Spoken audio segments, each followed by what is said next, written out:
Local Roto-Rooter team specializes in fast drain cleaning, septic repair, and installation. One call and your troubles are on their way down the drain. That's 272-7130 or visit rotorooteralabama.com. Roto-Rooter, always here when you need us. Oh, Roto-Rooter, that's the name. And away go troubles down the drain. Roto-Rooter. This is Alice with Independent Glass. We advertise with Blue Water Broadcasting, and we get great results. If you want results like we get, you need to go with Blue Water. Did you know that radio is the #1 reach platform in all of media? It's true. Call us to find out how to put radio's #1 reach to work for your business. Blue Water Broadcasting. Local folks helping local business. When your tax refund comes, put it on the floor and walk on it. Revitalize the look and feel of your home with new floors from Prattville Carpet. With faster and better service than the big box stores and luxury vinyl planks starting as low as $4.99 per square foot. You'll enjoy that tax refund turned flooring every single day. Hi, I'm Ray Bowles from Prattville Carpet. If you're looking for waterproof carpet, hardwood, laminate, vinyl plank, or ceramic tile, call us today for your free measurement. Dial 285-8117 or visit PrattvilleCarpet.com. Prattville Carpet, we're more than just carpet. The views and opinions of the following program are solely those of the host and other contributors. These do not necessarily represent those of Liberty Acquisitions 825, Blue Water Broadcasting, its management, staff, or any advertisers.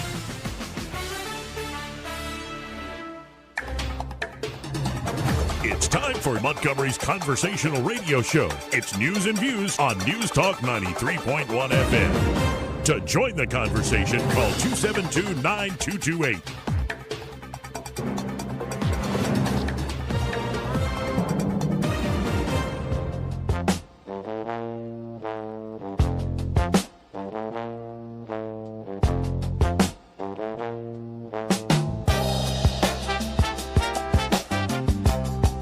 This is a Trump country.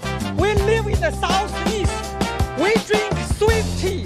We don't drink socialist Kool-Aid. Hey, mister, I don't mean to be telling tales out of school, but there's a fella in there who'll pay you $10 if you sing into his can. I'm not here to make a record, you dumb cracker. They broadcast me out on the radio. Joey Clark. Welcome into the Monday edition of the show. You're listening to Joey Clark Live. I'm your host, Joey. Troy Carrico here in the studio with me. And folks, thank God for another beautiful day, another beautiful show, and what a packed show it is going to be. Coach Tommy Tuberville, current senior senator, United States Senator from the great state of Alabama, and probably our next governor. Catherine Robertson joining us a little after 2 p.m. Coach will be on at 12:30. Alan Mendenhall for his usual stop by. And, of course, all the news that's out there, especially we might be seeing the end of perhaps the Iran war here soon. Trump says we had productive, good talks, so I'm delaying, destroying energy infrastructure. The question is, will the Israelis chill, or will they just go ahead and do some more stuff? Who knows in regards to the dynamics of this war? And then the Iranians say, well, we haven't been talking to them.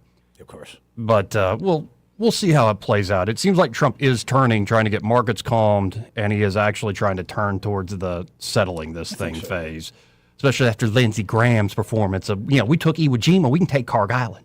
It's like, okay, calm down, Senator. Please keep it and take a cold shower. The question is whether whether Iran's going to comply and can they be trusted. So we'll see how this all shakes out. All sorts of questions. But, on my mind, my grandfather asked me the other day, what do you think a liberty is? Like, for years, I called myself a libertarian. I think I still am in certain ways at heart. And you could define liberty politically, kind of like it's in the Bill of Rights, like as Isaiah Berlin, the philosopher, would say, negative rights. So, negative rights would be, it's not like bad negative. It would be more like freedom from, so coercion by the state. So you have freedom of religion, freedom of conscience, speech and stuff. You cannot be coerced. You cannot be violated by the law for those sorts of things. You have then positive rights, which is also in the Bill of Rights, say, like you have a right to a trial by jury. You have a right to vote. Mm-hmm. You have these positive things. You have a right to representation when you're in that trial. And then you get FDR's freedom from, which is another souped-up form of rights, which is just quasi-socialism of freedom from poverty and freedom from fear and all these other things. Mm-hmm. But then there's this other aspect of liberty and freedom that, isn't just about what's politically correct. Isn't just a question of rights And it isn't even necessarily a question of rights and responsibilities or rights and duties, though as we get closer to July 4th, my plan is to dig deep into Washington and Jefferson and Madison and Hamilton and Adams and so many others and the founders as we get closer to that day. But there's also this idea of, like, you feel free. You hear it in a lot of music, right? Like, I feel free all of a sudden. Like those moments in life where you just feel like onward and upward, so to speak. Come on, take a free ride. And so I was wondering, good question, grandfather. Good question, Pa, as I call him. Yep. What do I at this point in my life, especially as like, given you going back to church and stuff. Sure. And I'm like, well, so I'll write about it. And here's what I came up with, folks.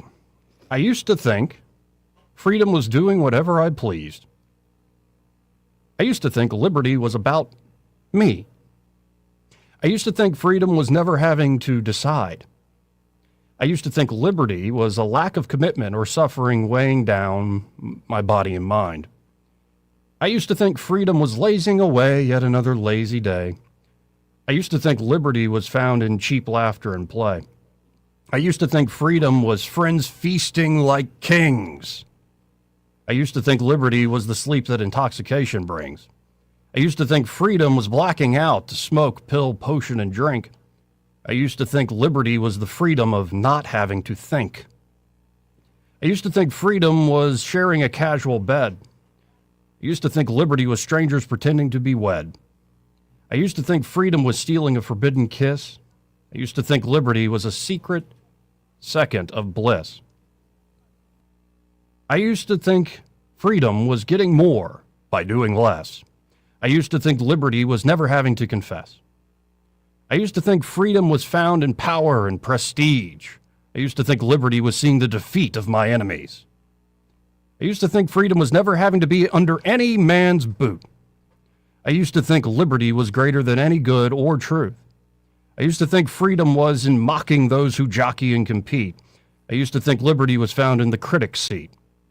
I used to think freedom was a right to have my needs met.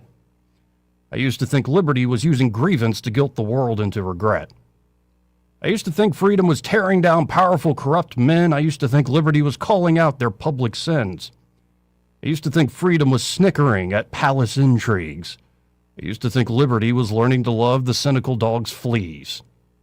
I used to think freedom was to question and test the Most High. I used to think liberty was the freedom to deny him and love the lie that no matter what a man does, he is never forgiven and will suffer, then die. But freedom is not some cheap trick of the tongue, nor some glory of self that accepts no duty while pretending to be forever young. And liberty is not found in wasting away the day, nor through the plenty of feasting, drinking, laughing, laughter, and play. Freedom is not found in seeking some powerful feat, the enemy's demise, nor the critic's flea-infested seat. Liberty is not sharing a stranger's bed, nor piling up storehouses by methods better left unsaid. Freedom is not something a man can make, or something to be given up to indifferent fatal fate. Liberty is not crafted for a man's own sake, but is a gift of love, given to be given, chosen to be chosen, bestowed before the very foundations of the world were laid, destined by a love forever greater than any mistake man or woman could ever make. I used to think freedom was doing whatever I pleased. I used to think liberty was all about me. But now I see these are the glorious gifts of God's heavenly family, redeemed by the pouring out of Christ's blood and grace in a mystery that, once and for all, serves as the cornerstone of creation eternally. Freedom is loving God the Father, giving up a broken and contrite heart to him, just as God the Son gave up his spotless and blameless heart to wash away all crimson sin. And liberty is believing in what he, through Christ Jesus, has done for you and me, sealed by the Holy Spirit so that we may love one another in a thanksgiving of everlasting fraternity. In other words, freedom is heaven, folks. And what a gift it is. Freedom is a gift of love, And it's not all these things. A lot of that stuff I just mentioned could be pretty great.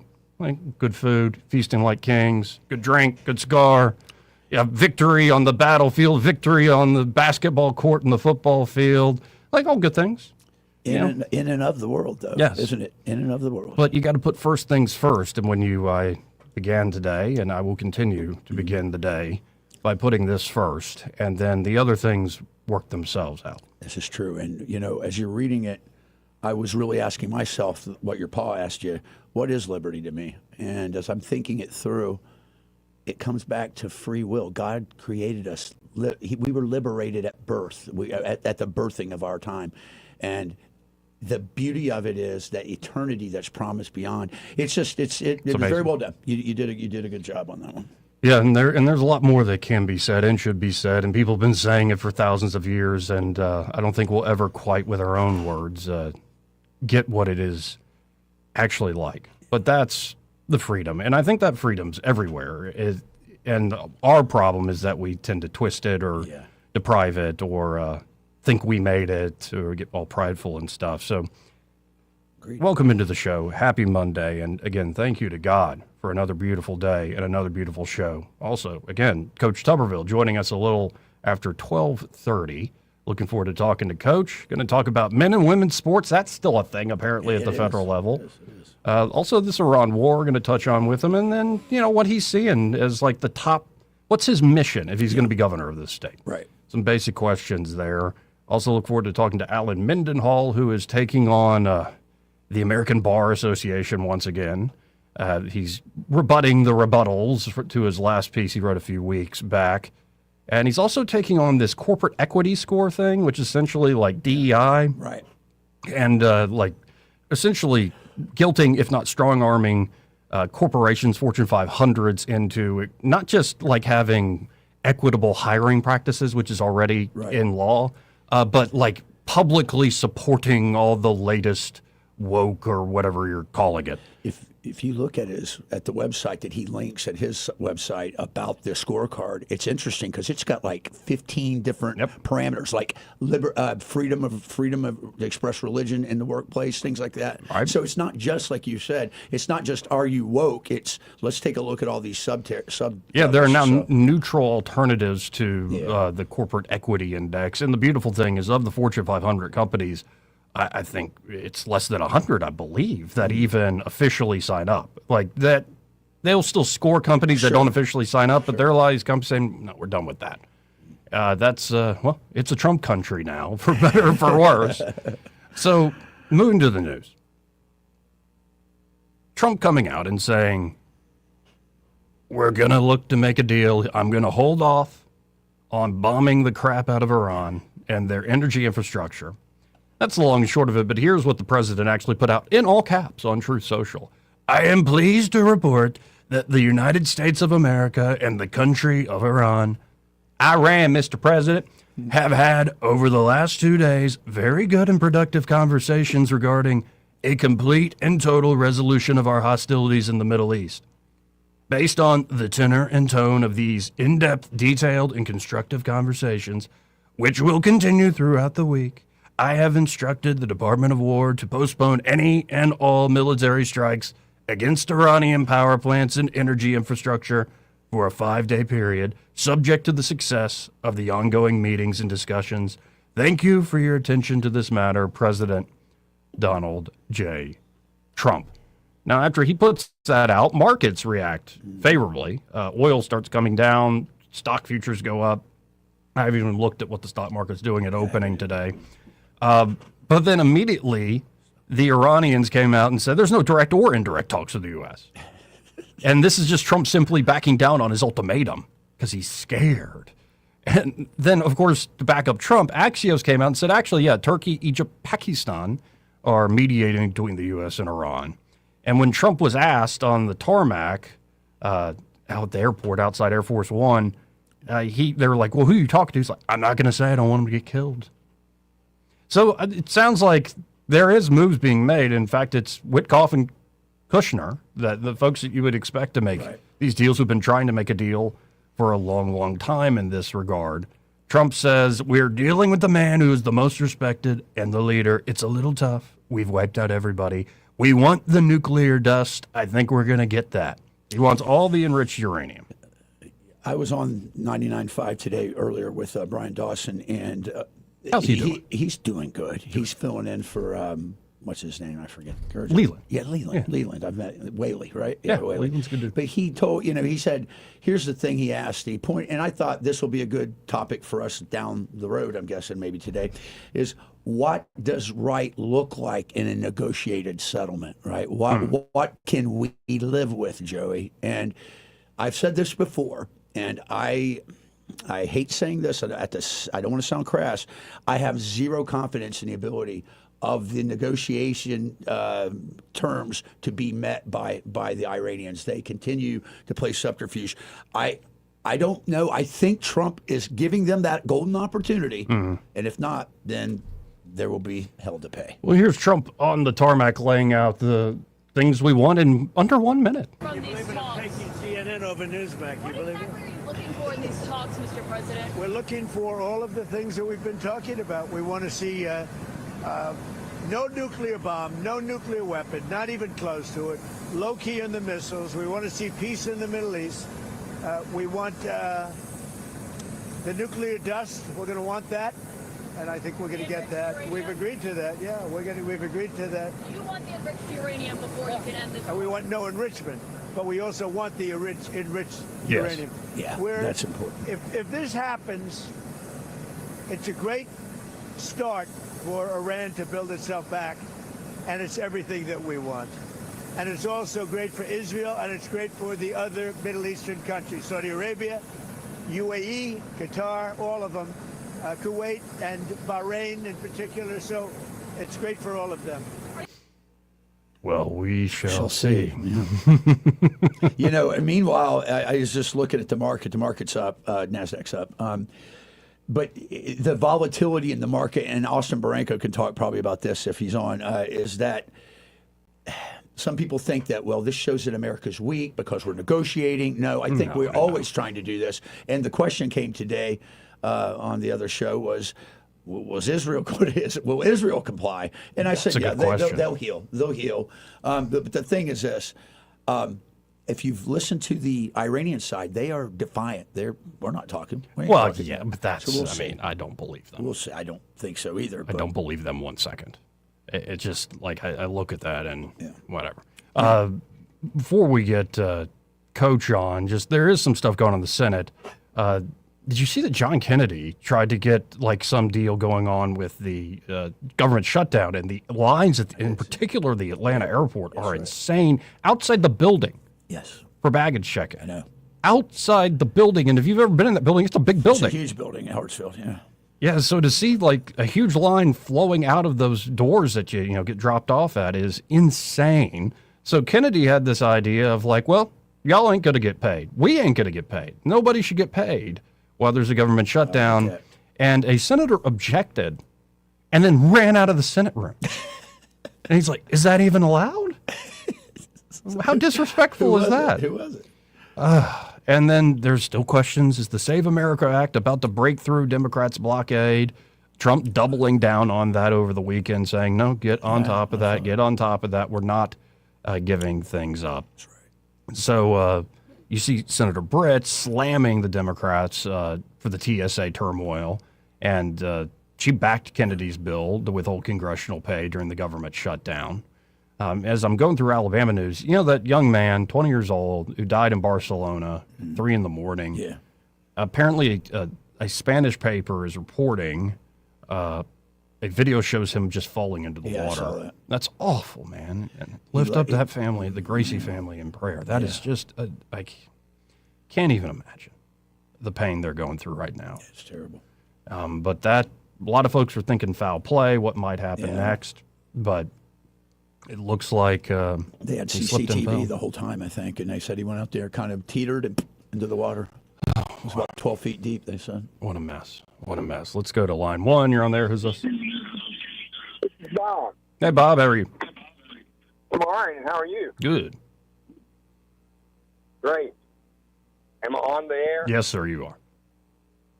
Listen, I just want to tell you I so much appreciate your spiritual growth and your path you're walking on. It just delights me. Well, I appreciate you appreciating it, and I'm one day at a time.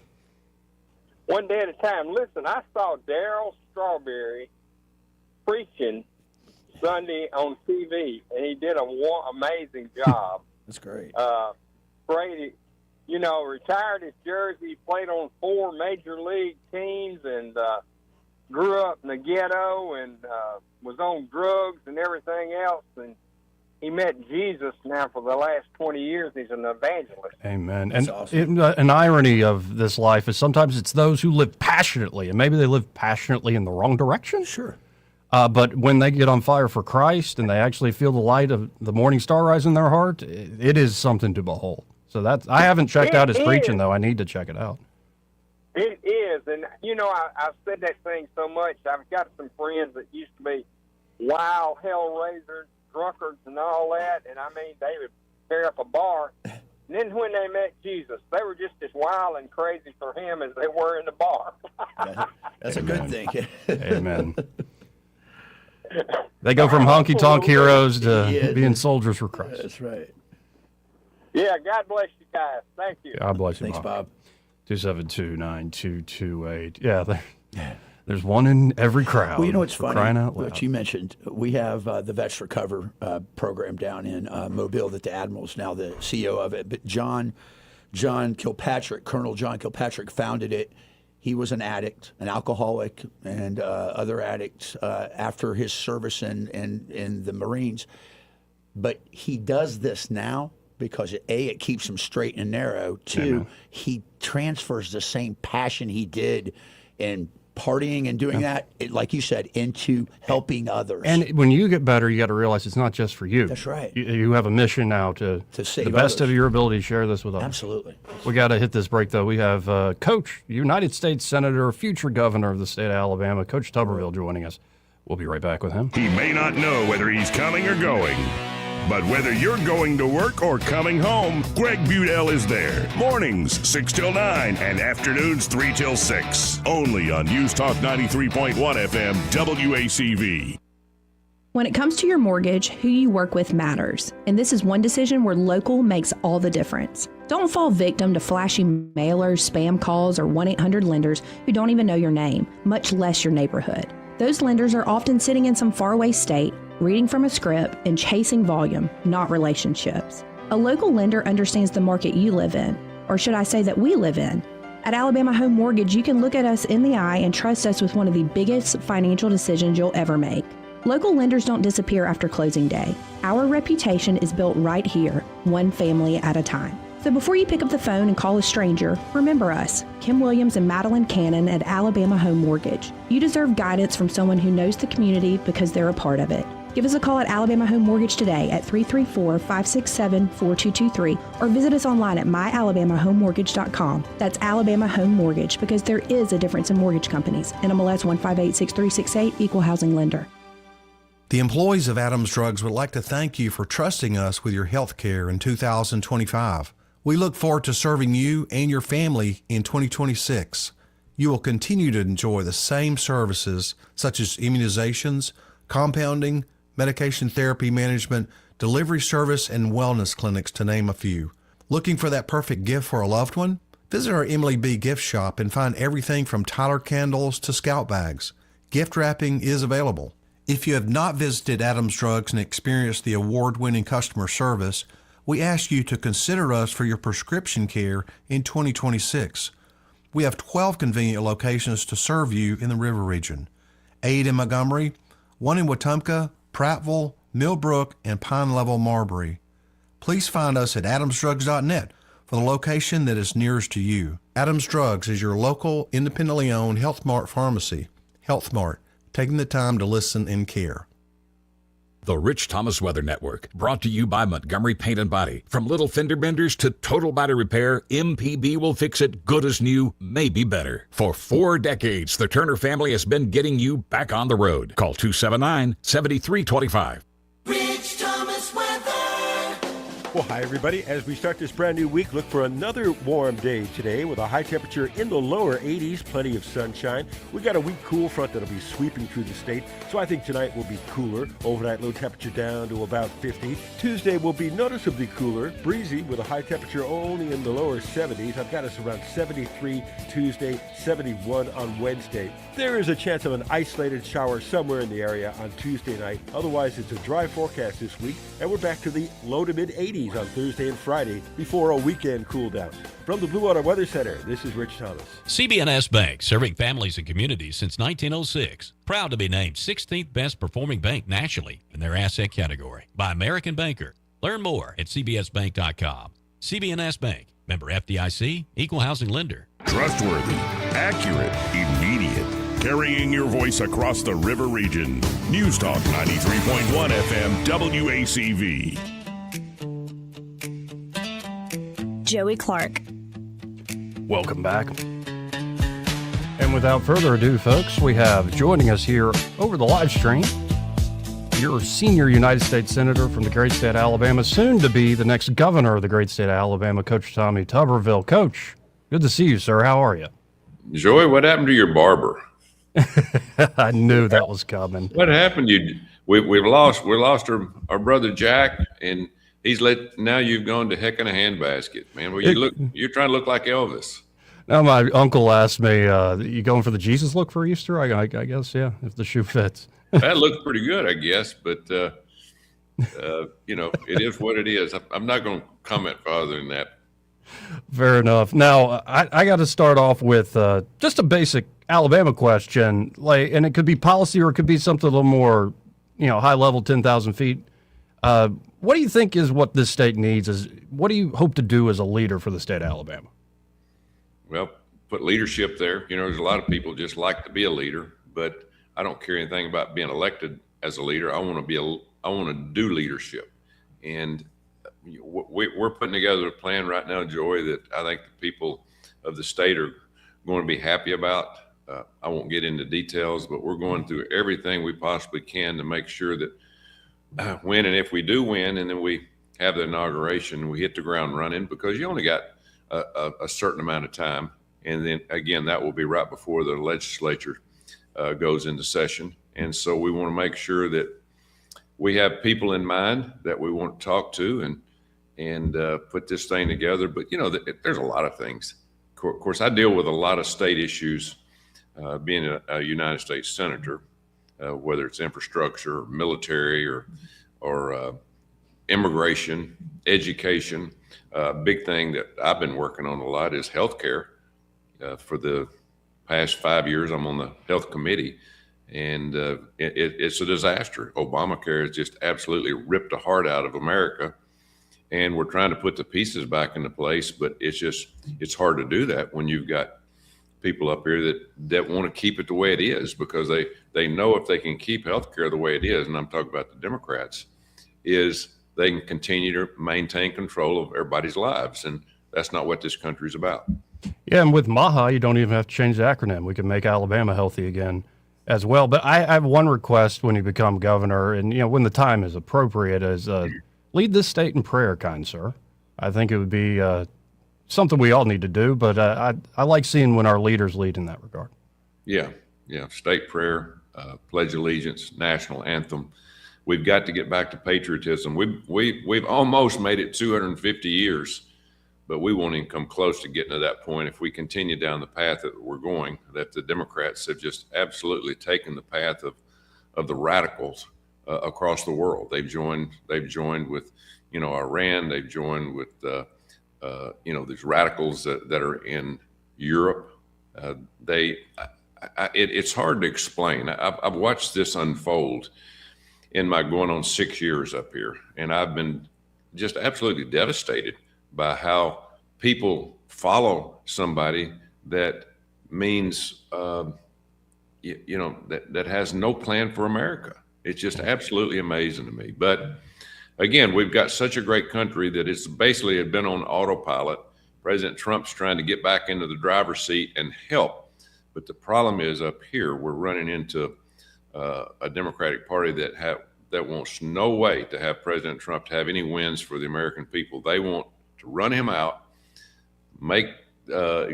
convince people across this country that, hey, we're the party of America, which they're definitely just opposite, to get them back into power where they can do what Joe Biden did, is open the borders again and just absolutely ruin our country.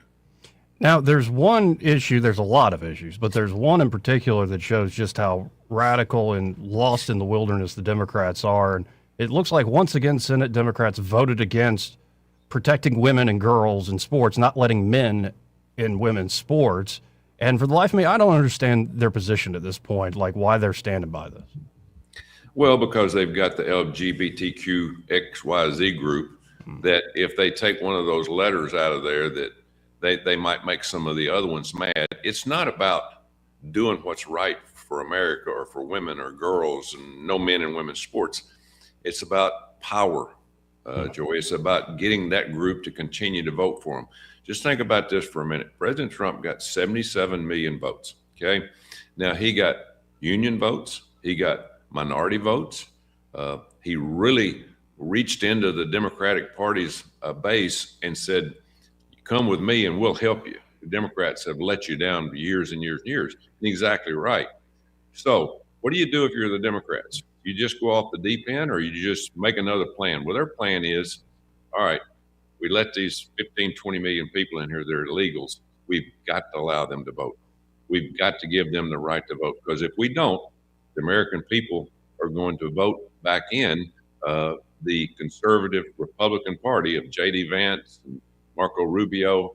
That's after President Trump's gone, and we'll be out of business. And so that's what you're seeing up here right now. It's Chuck Schumer's, he's leading, and I think he's leading his group off of a cliff, because now he's starting to get people. First time I've been here in 5 years, over 5 years, I've seen some of the people that have followed him and have crazy votes against our country start saying, wait a minute now, this not funding TSA, that's not going too well for the American people.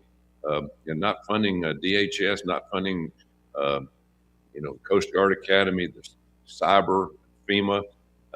People are starting to wake up, even the people that are in the Senate. So Chuck Schumer's, he's digging his own grave here, and he should, because he's absolutely lost it. He's not an American. He's a communist, and they're tired of following it. Yeah, and I saw this morning some of the lines out of the Atlanta airport outside, and that's a big building inside. So when you see hundreds and hundreds of people stuck, I can't even imagine. And I believe, as much as it's a patriotic thing for Elon Musk to say, I'll pay for TSA workers, that shouldn't even be necessary. The government needs to be opened up. Yeah. Well, again, the Democrats don't want to do anything for the American people. They are rolling the dice here, saying and hoping that the American people look at Donald Trump and blame this on him, when we have voted 13 times in the United States Senate, following the House that already passed it, to pass this last appropriations bill to fund the rest of the federal government. But they're pointing at President Trump and us, hey, it's their fault.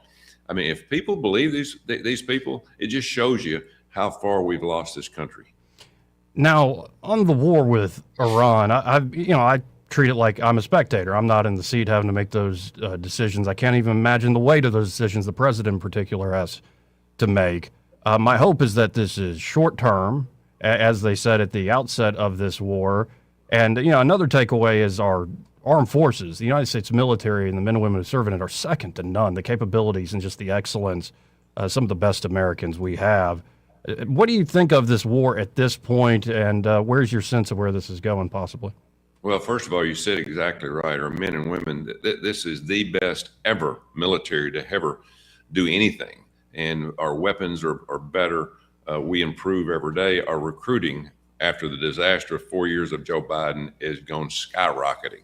And we got more men and women in the military now. It's just, it's so good, because I'm on armed services, and I saw every bit of this nonsense that they tried to push with these woke people. The Secretary of Defense was an absolute joke.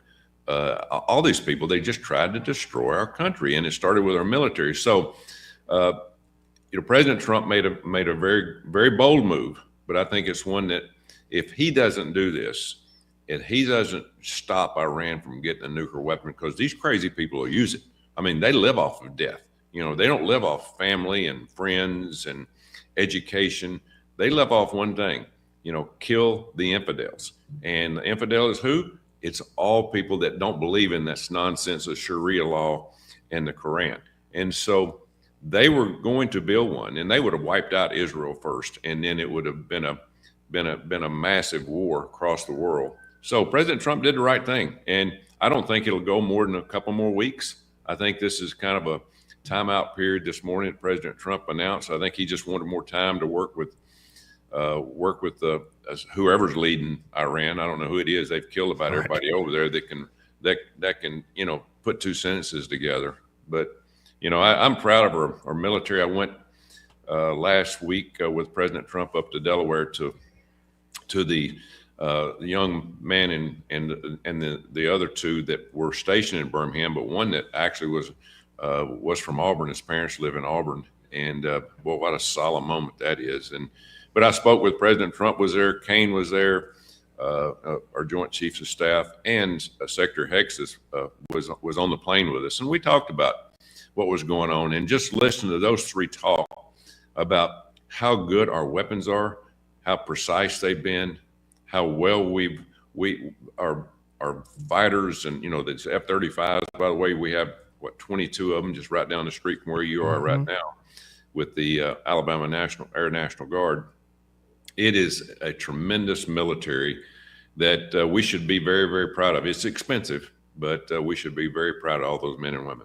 Well, I'm always appreciative of your time, and look forward to see you here reside in Montgomery when you become governor of this great state. And by the way, you're not alone in my hair. My next door neighbor's David Hasbell. He said I look like a meth addict.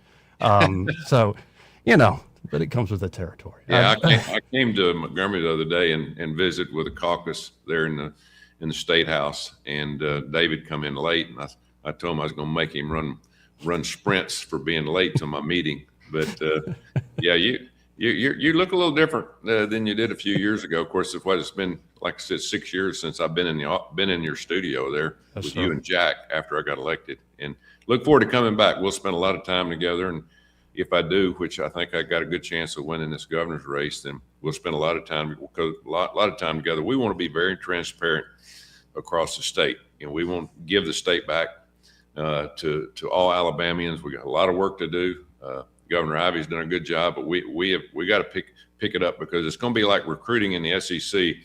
We have manufacturing coming back in this country, Joy, and we have to get our share. And it starts with water, power, transportation, education, all things that we can do that. We did that deal in Muscle Shoals this past week. We're at 2,000 new jobs building submarines in Northwest Alabama. Who would ever thought? We worked on that for a complete year. And President Trump would have come because this was his idea. But if I'm him, I wouldn't go out in public right now. I'd stay behind the scenes. But it's thanks to President Trump, we've got Fannie Mae, we got the Coast Guard, we've got Space Command. Now we've got submarines that we're building. We got more and more things coming. The sky's the limit for us, but we got to have a plan. And I look forward to putting that plan together. All right. Look forward to seeing it myself. And well, appreciate your time, and God bless. Thank you, sir. Thank you. Again, folks, that is Coach Tommy Tuberville, senior United States Senator from the great state of Alabama, and your future governor. I think safe to say. 272-9228 if you want to get in. Yeah, it's amazing. We got Troy Carrico here in the studio with me. Building submarines, but like up in Northwest Alabama. It's amazing where we can do all this stuff. Well, most of the subs that they use are compartmented. They are modular, if you will. So, I could see that happening. I think it's great. I think the big thing that we need to also focus on is the inland port facility that's coming to Hope Hall, where they will be shipping directly from the port of Mobile and breaking down equipment and stuff here. So it could be a very good growth for Alabama coming up under his tenure. Now, you've seen a lot of stuff. You've been in it. But can you imagine a full however long the tour is, in a submarine? under the ocean. Listen, we call them bubbleheads. Their badge, the reason is they go down underwater for 30, 45 days. They don't see anything. They see no sunlight. I've talked to, and I know people who are nuclear submariners. It's almost a toxic environment sometimes inside. Mm-hmm. Everything is so compressed on you. I have the utmost respect for those. And that's the third part of our nuclear deterrence is the Trident missile systems that they have. Yeah, and I hope the Senate gets through this logjam. As Coach mentioned, the airport and the DHS is not just the airports, it's the Coast Guard, and also with this war ongoing, like probably unwise to have Department of Homeland Security shut down. You heard him. He said that Chuck Schumer is leading them off the ledge. They hate Trump, and by virtue, they hate the nation so much they're willing to just throw everything out. Well, and the first full government shutdown really didn't work for them. They thought maybe the partial one will work, especially after ICE got a little rowdy there in Minnesota. They thought, well, we've got the moral high ground now. But I think a lot of folks are not necessarily putting two and two together of, what happened to Renee Good in Minneapolis and why am I waiting 6 hours at the Atlanta airport? There's definitely a disconnect there, and rightfully so. I think there is some hostage taking that is backfiring on the Democrats, and then you got to see if the SAVE Act is actually going to be pushed through. That's a whole other topic. So it's what a mess up there. But always appreciate Coach's time. But I see why he wants to come back to Alabama. I'll put it that way. Listen, what a mess D.C. I is. worked in D.C. and I can tell you something. It's it sucks the life out of you. It really does. Yeah. Well, we got to hit this break, but first, this part of the program brought to you by Montgomery Men's Health. And there at Montgomery Men's Health, well, they can help you fellas out, especially if you just don't feel yourself anymore. Could be you're waking up in the morning and you're exhausted. You're like, what in the world? I thought sleep was supposed to be refreshing. Actually, give me rest. Well, maybe your waistline's also creeping. It's not like you're eating more.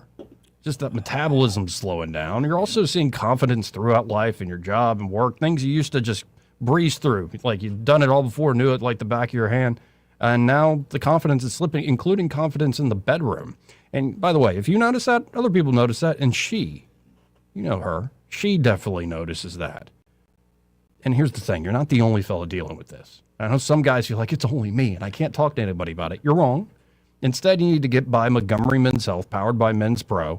And whether your issues more general low testosterone issues or ED, low performance in the bedroom, they are a men's performance clinic here in Montgomery, been serving the Montgomery and surrounding areas for years now with in-person care, not those fly-by-night online pill companies.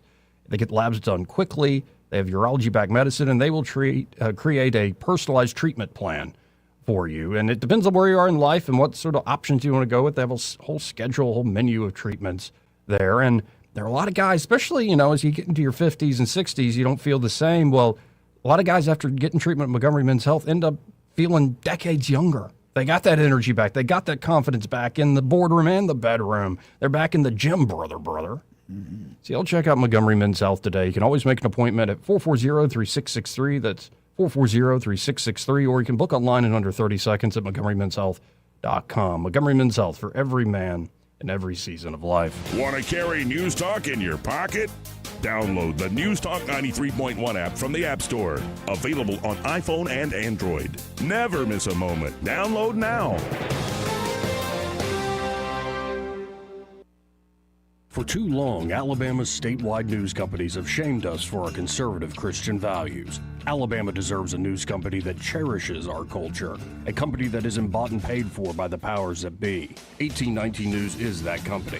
Run by Alabamians for Alabamians, 1819 News celebrates what is good and beautiful about our state, while exposing those who work against our values in secret. Just go to 1819news.com to learn more. Subscribe to our newsletter. That's 1819news.com.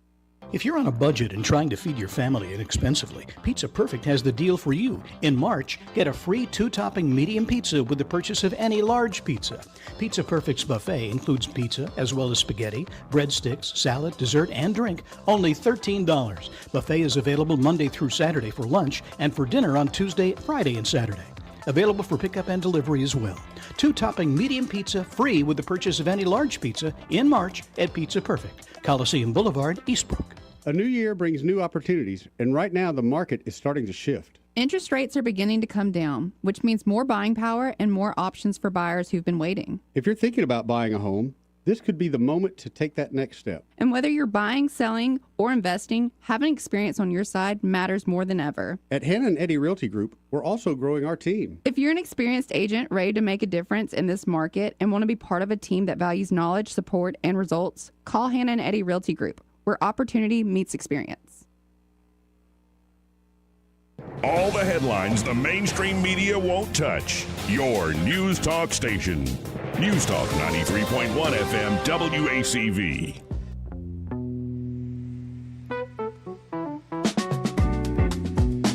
Joey Clark. Welcome back. Let's go right to the phones and talk to Papa B. Hey, Papa B, how you doing?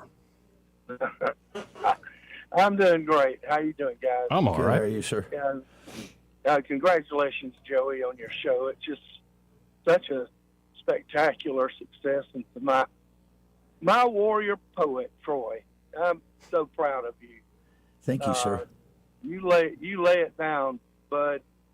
You lay it. I'd like to say, laying down microaggression like a thick layer of mayonnaise on a ham and cheese sandwich. You do it. Wow, that's, you know what, coming from you, I'll take that as a compliment. Absolutely. I want to talk about the business opportunities that Alabama has. Because I'm telling you, guys, we're sitting on an economic powder keg here that could just really be incredible in this state. But first thing I'd like to say is, beginning of your show, you're talking about liberty and freedom. And, Papa B's take on it is this, that liberty and freedom without the restraint of moral leads to just outright debauchery. Yeah. It always spirals down into the lowest common denominator and even,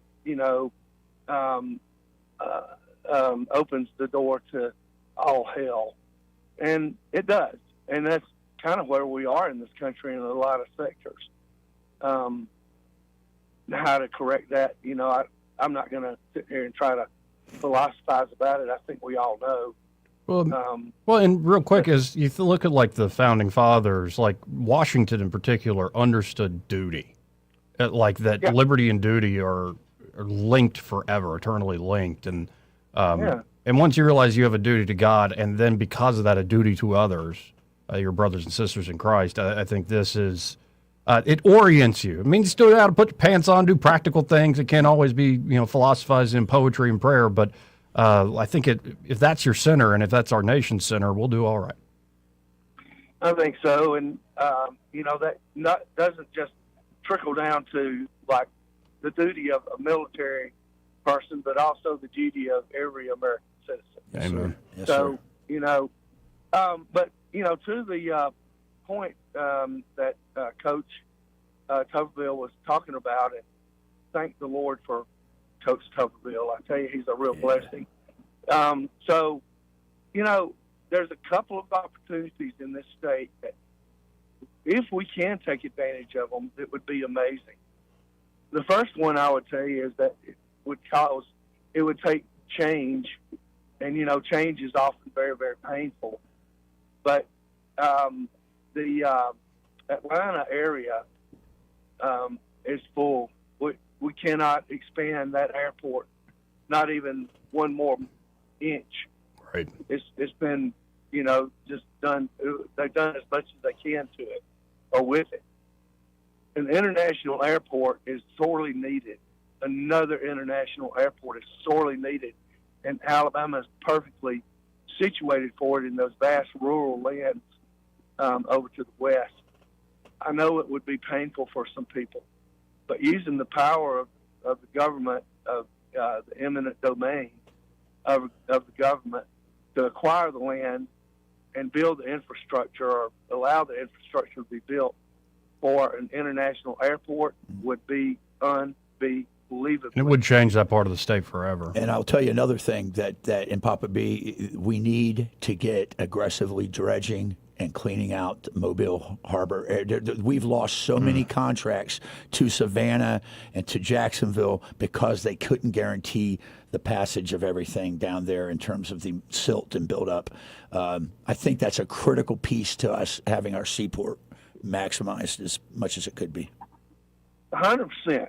And, it's not like it's hard to do, but you're dealing with people that are probably very powerful politically, and they would have to be dealt with in some way. But the other thing is power.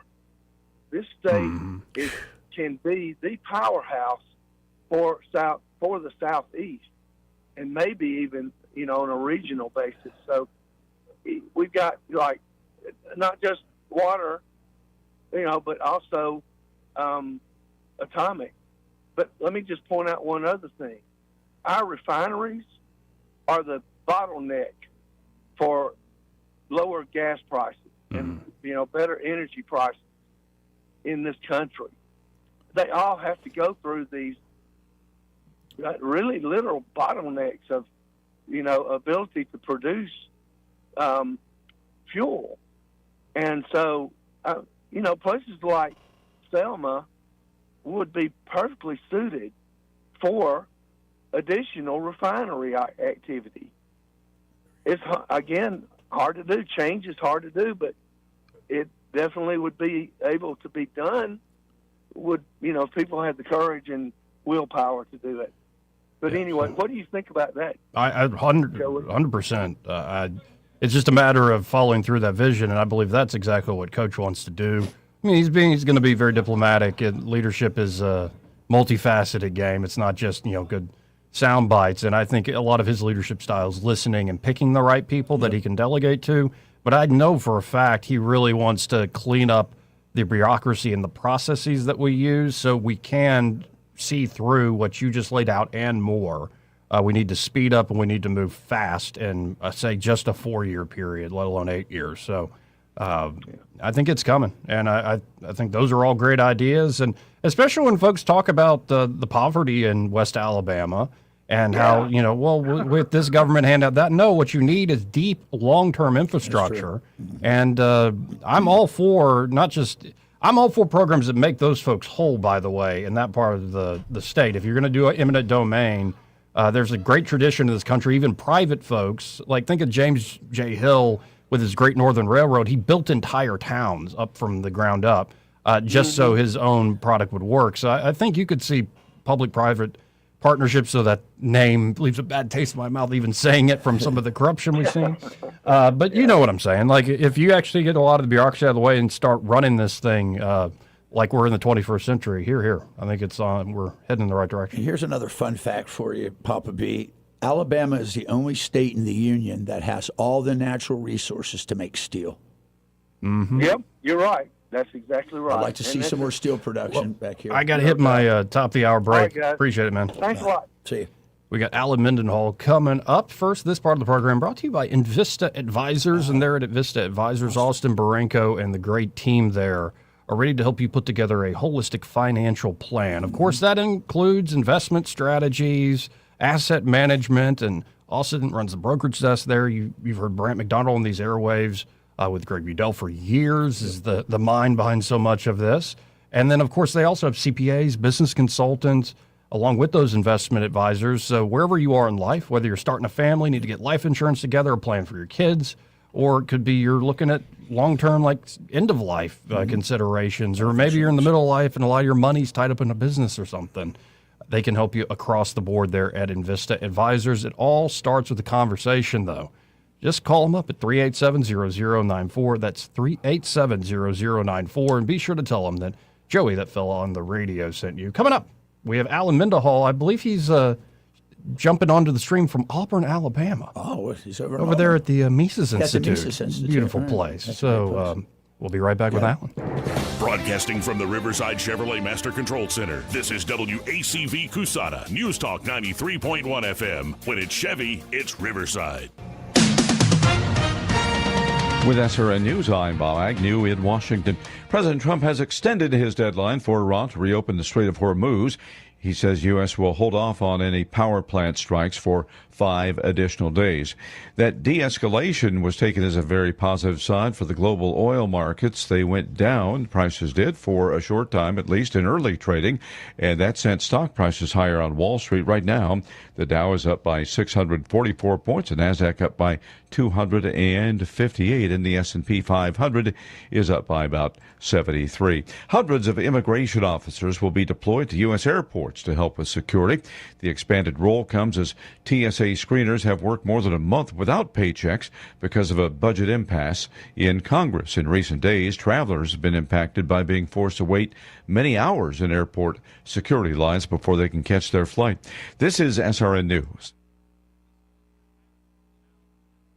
Maybe this is you too. There's enormous frustration right now with healthcare costs. It is amazing. Healthcare costs for families in the last 20 years have almost tripled, and it just keeps getting worse. All this to say, this is why MediShare is so in demand right now. People are looking for alternatives, and MediShare is proven you can save thousands of dollars a year and actually like it more. Over 1 million Americans are now part of healthcare sharing, and MediShare is the gold standard. It's trusted. It works. It's been helping people save money and have peace of mind now for 30 plus years. It's not some big impersonal thing either. It's a community of people like you helping each other.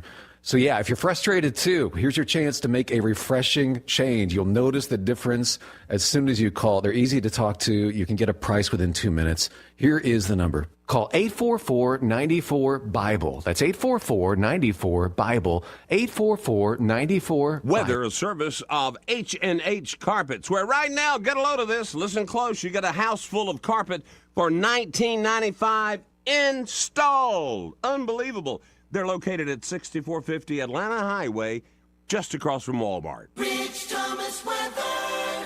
Well, hi, everybody. As we start this brand new week, look for another warm day today with a high temperature in the lower 80s, plenty of sunshine. We got a weak cool front that'll be sweeping through the state, so I think tonight will be cooler. Overnight low temperature down to about 50. Tuesday will be noticeably cooler, breezy with a high temperature only in the lower 70s. I've got us around 73 Tuesday, 71 on Wednesday. There is a chance of an isolated shower somewhere in the area on Tuesday night. Otherwise, it's a dry forecast this week, and we're back to the low to mid 80s on Thursday and Friday before a weekend cool down.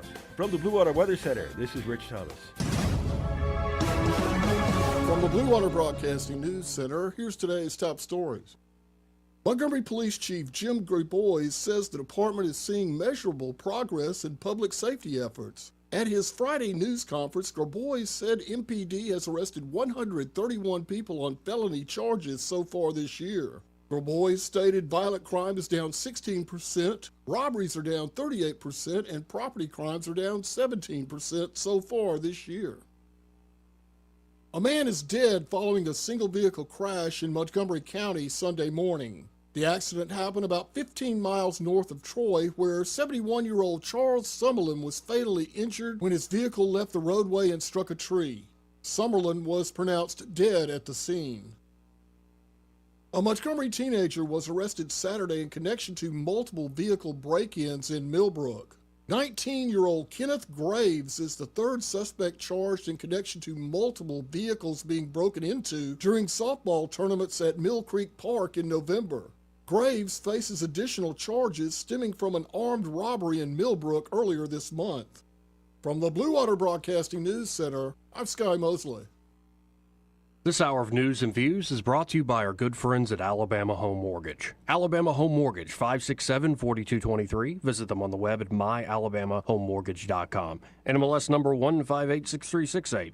An equal housing lender. Hi, I'm Carl Schmidt, naturopath and owner of the Herb Shop Wellness Center at 8161 Vaughan Road. You know, with over 30 years experience in natural wellness, I've seen countless health fads come and go. A few years ago, we added a patented technology that actually activates your stem cells. It reverses the aging process at the cellular level. However, you do need proper hydration and targeted nutrition. At the Herb Shop, our advanced scanning and testing technology allows us to accurately assess your nutritional needs and get a customized plan for you. Come in today and see what the Herb Shop can do for you. Hey, can you blow up some balloons for Jack's party? I can't. I'm so congested. You need Sinex Saline from Vicks. Sinex Saline Nasal Spray. Yeah, just Sinex. Breathe. Sinex Saline instantly clears everyday congestion associated with colds and year-round allergies with a gentle, ultra-fine mist that's no mess and easy to control. Daddy, we need more balloons. On it. Enjoy life's important moments without congestion. Try Sinex Saline from Vicks. Just Sinex. Breathe. Use as directed. The views and opinions of the following program are solely those of the host and other contributors. These do not necessarily represent those of Liberty Acquisitions 825, Blue Water Broadcasting, its management, staff, or any advertisers.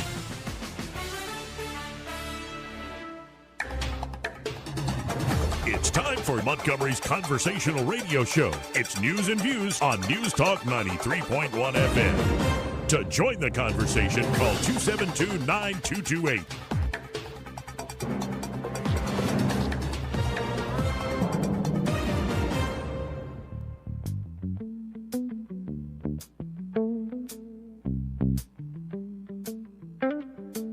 Joey Clark.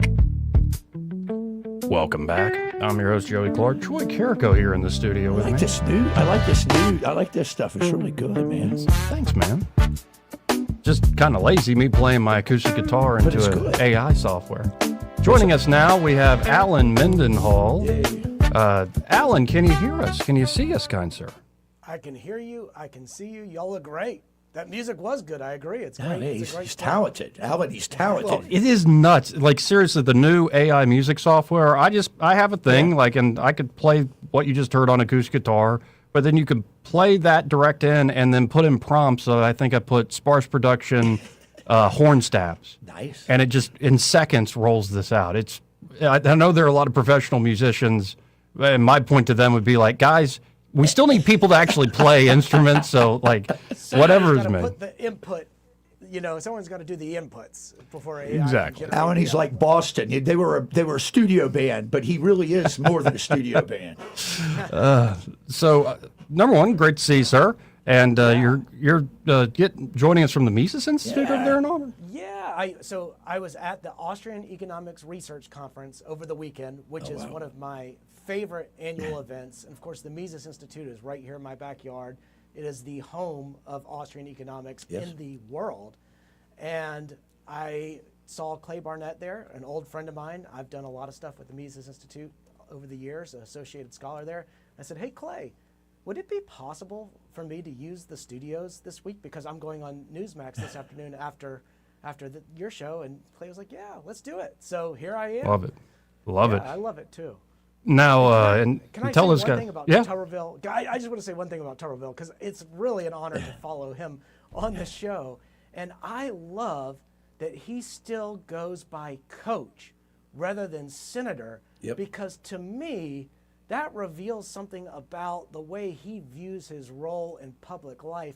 And it's not as some faraway, distant office holder, but as a hands-on leader who shapes and guides a team, and I love it. I love it. He'll probably be Coach Tuberville as governor. And I think that's awesome. I think he prefers it, actually. Now, I want to move to some of what you've been writing about. You've got a trending piece today about the Alabama Supreme Court, sort of a follow-up on your taking on the American Bar Association. But I want to go with what you did last week about the Corporate Equality Scorecard, or what do they call it, the Corporate Equality Index pushed by the Human Rights Campaign. Seems like a lot of Fortune 500s are tired of this stuff. Yeah, so I've got the article right in front of me, so I can say, let's see, 65 fewer Fortune 500 companies chose to participate in the index this year.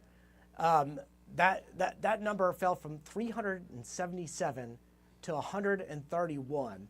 This is unbelievable. And there are other corporations that still have high scores, but the high scores are unverified scores, which suggests that those companies are not actually participating in the index. Their scores are holdovers from previous years.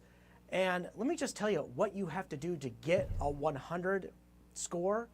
You have to have insurance covering what I call sex-rejecting surgical procedures, but what that really means is you have to have insurance coverage for transgender surgeries or puberty blockers for minors, that kind of thing. Gender ideology affirming restrooms.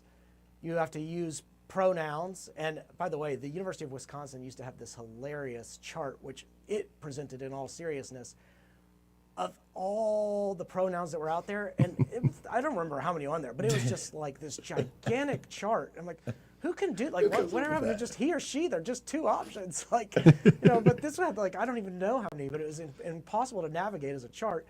And you had to have mandatory LGBTQ trainings for staff. You had to do all those things to get 100. So firms like Regions Financial that used to have a 100 have now dropped to 60. And so not only has Regions dropped to 60, but it's an unverified 60. So that shows that Regions is not actually even participating in the Corporate Equality Index anymore. But for years and years, the HRC would just bully corporations. And corporations felt that they had to get these high scores on the CEI, or they get boycotted, or whatever it was. And now the inverse is true. Now it is a liability for you to participate in the HRC's CEI. I know those are a lot of acronyms, but to participate in this Corporate Equality Index. And I would encourage everybody in Alabama to visit the HRC's website to look up the Corporate Equality Index and see what Alabama firms are on there and call them up. And if they don't have an unverified score, but they have a verified score, stop doing business with them, institute your own pressure campaign, tell all your friends, don't shop at these places, don't go there, don't bring your business to these places. I mean, it used to be Alabama hospitals were pretty bad. UAB was unreal how bad UAB was. Yeah, and so it sounds like this was much more than like you better enforce non-discrimination laws and employment law or something like that. This was across the board, try to shape the culture through an outside pressure campaign. And can folks check at what you mentioned in the article, the 1792 exchange? Yes, everybody should go to the 1792 exchange. It's got this, we're looking for the name of it, the Back to Business Tracker. So check out the Back to Business Tracker. I do a lot of work with 1792 exchange. And at the Heritage Foundation, as you know from previous shows, we're doing a lot of shareholder engagement where we're filing shareholder proposals at these companies. And we rely on the 1792 exchange's database. And we look up what these corporations are doing because 1792 exchange has done a ton of research on these organizations. And in fact, when we do these shareholder engagements, often we will invite somebody from 1792 exchange to sit in on the meeting with us. Often we'll invite somebody from Alliance Defending Freedom to sit in on the meeting with us. Sometimes we'll have them both in on the meeting so we could say, look, 1792 exchange has this data and ADF is ready to sue if you do something that we don't like here. So, we come with a posse, they bring a posse, and it's a great experience, to be honest. I think I mentioned earlier in a previous show that our engagements have ended up being actually quite friendly for the most part, with the exception of a couple corporations, Amazon, Starbucks. But with the exception of those two, most of our engagements have been pretty positive and professional, and we've got a good rapport now with the companies, and maybe we can negotiate things in the future as shareholders without even having to file a shareholder proposal. And what a change after 6 years. There's a time there in 2020 where, say you're going to go to the grocery store and buy a Snickers bar. Is it just going to be a complete black wrapper in honor of, the George Floyd? Or is it going to be a safer at home sort of theme thing? Or is it going to be rainbow flags? And you just never knew. And it's good to see, some of these major corporations, these Fortune 500s realizing, we could just, have our own brand and people like us because people like Cracker Barrel because it's, good down-home country eating like breakfast. People like Coca-Cola because it's Coca-Cola. You don't recreate the wheel, just be who you are.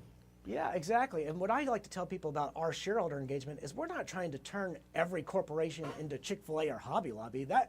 Those corporations are great and they actually do their business better than other competitors do it. But we're trying to get companies back to neutral. We're trying to get them to focus on their core business purpose, to focus on profit maximization, to focus on fiduciary duty, because we don't want to just do what the left did in reverse, because if you're using shareholder money for social causes, that's a form of theft. That's a form of misallocation of resources away from the core business purpose. And so that's not great either. From a managerial perspective, we might do research that says, hey, if you manage your company in this way and you have this type of organizational culture, you'll have a superior company. But as shareholders, we're not engaging companies to turn them into like right-wing versions of whatever left-wing version we're trying to correct. We're trying to get them back to, as I said, core business purpose, fiduciary duty, profit maximization. Joey and I were talking earlier today, and I think I kind of deep dove into the index, and I love it because it's not a very narrow band. It's pretty broad band, from freedom of religion. The things that you are covering in there and the requirements really gives you, I think, a good footprint on what these corporations are doing. And my question to you is this: do you think you were talking about in your paper, your recent paper, that there's been a huge shift of companies disengaging from the practices of that? Do you think that's temporal, meaning the environment is such that it's that way, or do you think they are genuine in what they're doing? Well, it's hard to tell because whether they're genuine, just because a corporation consists of so many people and you can't access in their heads. It's like when you're trying to do legislative intent or something, and you can't like get in every legislator's head to know what it is, and that's why we have originalism. But like, I will say some of it is no doubt a response to the Trump administration. Yeah. For example, we engaged with a bunch of federal contractors doing DEI, and after the Harvard UNC admissions decision, it's very difficult for not just universities, which can't discriminate on the basis of race, but it's difficult for companies to justify DEI because DEI requires companies to discriminate on the basis of race, which is a surface level characteristic. It is an immutable characteristic that you're born with, that you cannot choose. And we want to evaluate people on merit. We want to evaluate people on their intent, on the things they choose, not on things they can't help, like the color of their skin.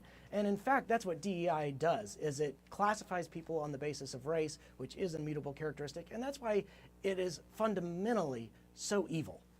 Hear, hear. Now, I want to shift gears to the piece that came out today, and this is a follow-up to you essentially telling Alabama in the Supreme Court here in Alabama, you don't have to have the American Bar Association be this accrediting monopoly here. You already do approve a lot of other law schools, but it sounds like you got some rebuttal to that and commentary back at you, and you're now rebutting the rebuttals. Let's go over this and how the Supreme Court here in Alabama is fine enough. Thank you very much. They can actually do the job probably better than the ABA. Well, yeah, the interesting reaction was people saying, well, the Alabama Supreme Court's not equipped to do this. Our Supreme Court's not good enough. Our Supreme Court's not smart enough. I'm like, no, it is. We've got highly competent justices up there, and they already regulate the profession. It's their constitutional duty. Some people think that the Alabama State Bar is like the regulatory apparatus, but it answers to the Alabama Supreme Court. And by treating the Alabama State Bar that way, it's like the tail wagging the dog. No, the Supreme Court is the ultimate authority for the judicial branch in our state. And it can decide whether to let graduates of a non-ABA school sit for the Alabama Bar. And in fact, it does so. For a long time, it let graduates of a Korean law school named Handong Law School sit for the state bar. And I like that because Handong was a Christian law school. It has an American legal education. Its students come over here and clerk for our justices all the time, and we've got a great relationship. For a long time, its dean was a guy named Eric Enlow, who has since moved back to the United States, but a very Christian man, Christian conservative guy, and that was a great arrangement. But we let students from Miles and Birmingham College of Law sit for the bar, and those aren't ABA accredited. And really, it's a very simple thing. We do what Texas did and what Florida did. We say, look, we're no longer going to recognize the ABA as an accreditor. It's basically an ideological activist group at this point. And we're going to, from henceforth, say at this moment, everybody that's ABA accredited from now is grandfathered in, and we'll let all those schools sit. But from henceforth, we will make a determination whether to add or subtract schools. We're going to take the roughly 180 schools on the list and start with those, but we may add some, we may take some away for whatever reasons. I mean, we've had a lot of law schools close over the last 10 years, so like, you take away Charlotte, you take away Savannah Law School, you take away those types of places and they're just gone, but you can add some if there's some good ones to add. Yeah, and it just also seems to go what's happened in the 20th century and hopefully is unwinding here in the 21st century. It's not just centralization in government, but a lot of these informal regulatory bodies ended up becoming the central de facto monopoly. And in order to have, say, professional standards, like maintain high standards for lawyers on a professional level, it almost seems like you would need more than just one spot because there's a single point of failure and capture. And so to me, you're sitting there at the Mises Institute, this idea of where you could have sort of a spontaneous order, including in something like regulating lawyers, makes a lot of sense to me and probably will create a better product at the end of the day. Yeah, and actually these state bar associations started springing up in the early 20th century as a sort of discriminatory apparatus. They sprung up to be anti-competitive by nature because the legal profession started seeing entrepreneurs spring up, and these entrepreneurs, they weren't white or they weren't, rich. They were poor people, and they were really entrepreneurial, and the bar was threatened by this, and they said, "Oh, look, we gotta set some standards." Now, and the standards could be anything from now you have to pass a bar exam. Oh, in order to sit for a bar exam, you have to go to 3 years of law school. Oh, and the requirements just kept getting heavier and bigger, and these are barriers to entry. This is just classic kind of public choice stuff. These are barriers to entry, and it means it becomes more expensive to be able to be initiated into the incumbent firm's world, ecosystem. And as it becomes more and more expensive to become a lawyer, these costs get passed off onto consumers who have to pay more for services that shouldn't cost that much. And in the day of AI, let me tell you, there are a lot of people that are just going to be writing their own wills. In Alabama, you don't need an attorney to write your will. You can write your own will. And you're going to see a lot more people chat GPTing their will because they're not going to want to pay an attorney because the costs are just too much. Would they be better off having an attorney look at the will? Absolutely. I'm sure they would be, especially somebody that does trust in estates. Anybody that has complex assets or anything like that would definitely be better off hiring an attorney. But if you've got a pretty simple arrangement, you could just chat GPT it and probably be just fine. And you're going to see that because the costs are so high.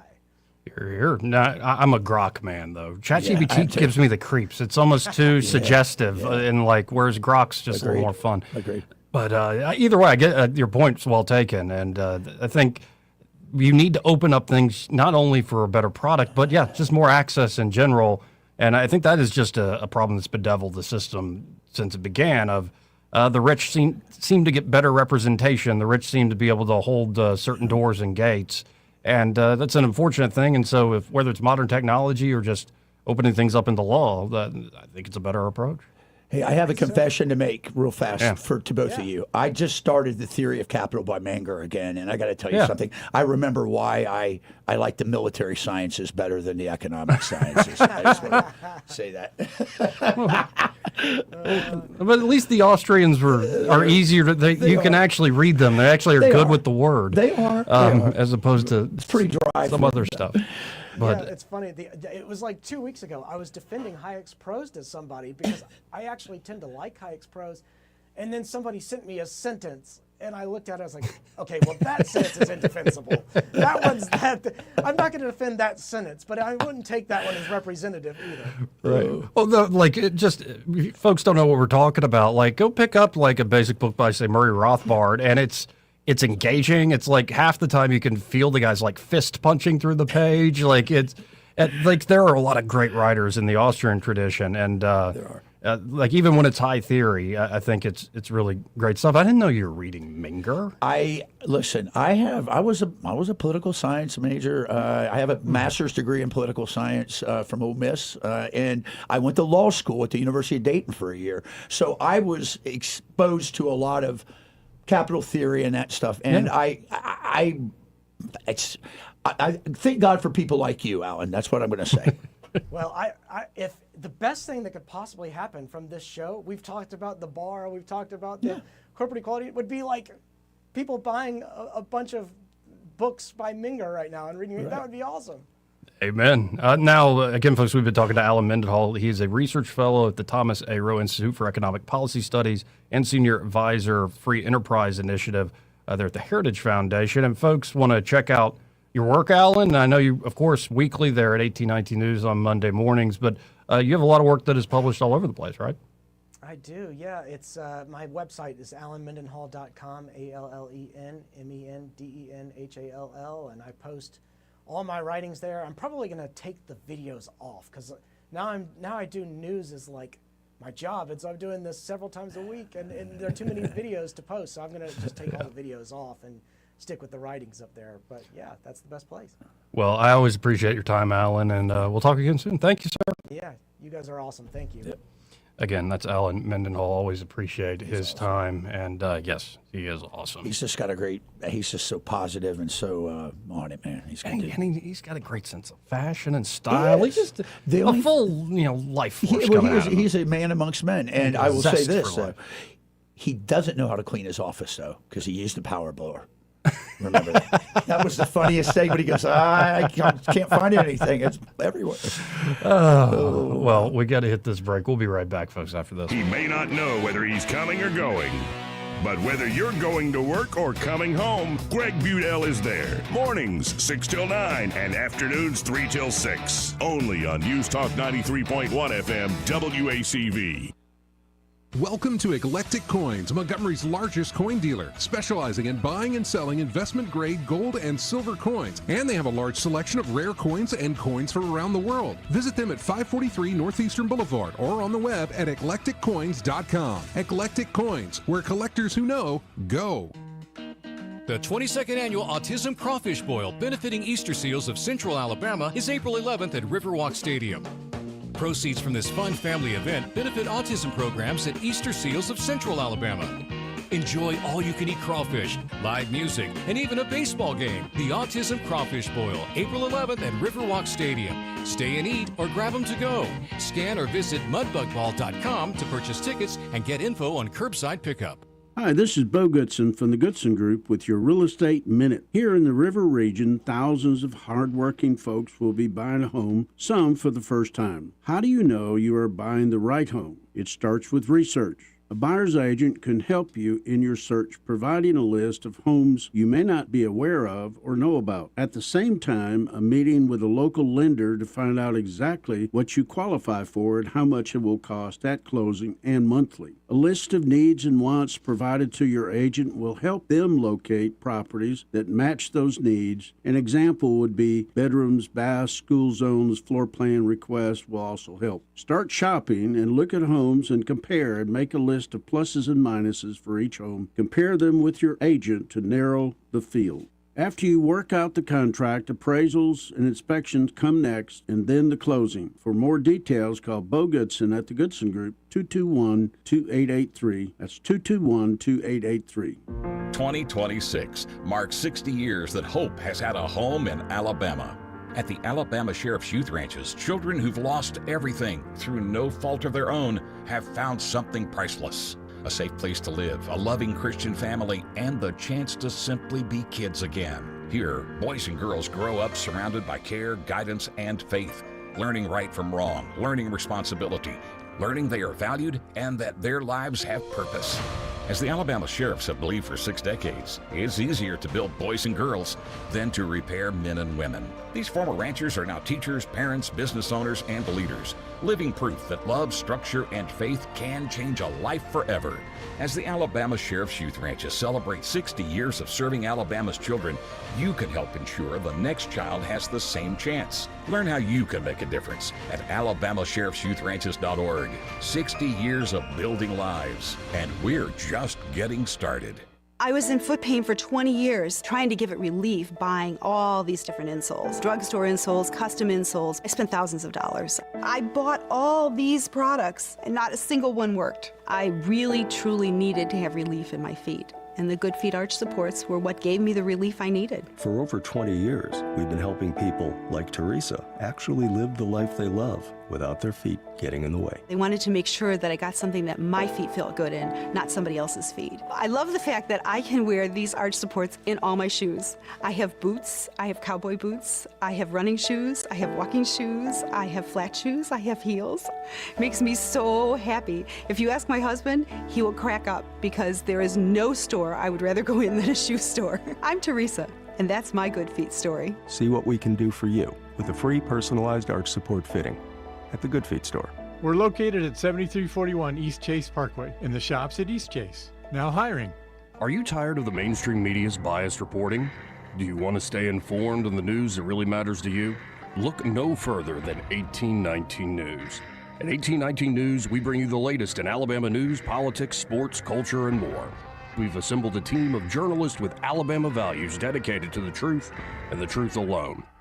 Visit us at 1819news.com today. That's 1819news.com. Subscribe to our newsletter. Honest News, Alabama Values. This hour of news and views is brought to you by our good friends at Alabama Home Mortgage. Alabama Home Mortgage, 567-4223. Visit them on the web at myalabamahomemortgage.com. NMLS number 1586368, an equal housing lender. We get Montgomery talking 24 hours a day. The River Region's most trusted voice. News Talk 93.1 FM WACV.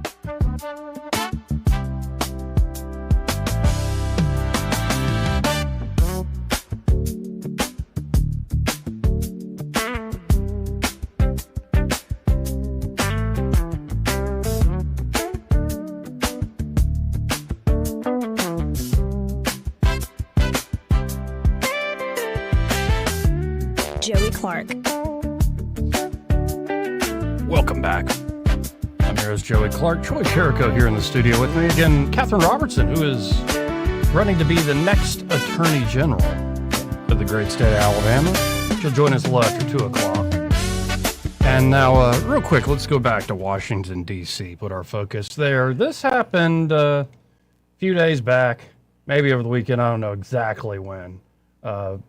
But this is Senator John Kennedy, one of our favorites. I think anybody who's a conservative and likes a good soundbite, as well as a fella who kind of is doing the old school Southern politician thing. Not many folks doing that anymore. No, and he's pretty smart. He plays his, oh, shucks, macchiato. Macchiato, sort of thing. Yeah. But this is Senator Kennedy. He's trying to get through a bill that essentially says if you're not going to pay government workers, then we shouldn't get paid. I like that. And all of a sudden... Yeah, and essentially this is the force to open back up the TSA and the Department of Homeland Security. Right. As he's trying to present his amendment, another senator blocks it initially and then runs out of the room. The resolution be agreed to and the motion to reconsider be considered made and laid upon the table. Is there an objection? The objection is heard. And then you see the chair kind of... It's like, who is it? His head tilts to that guy who objected, just runs right out of the room. And Kennedy, you'll hear it here in a second, is flabbergasted. This is so funny. Bumfuzzled by this. One of my favorite words. Bumfuzzled. With respect, I want to give my senator, my colleague, Senator Schatz, more time. As he objected and left the chamber, is he coming back?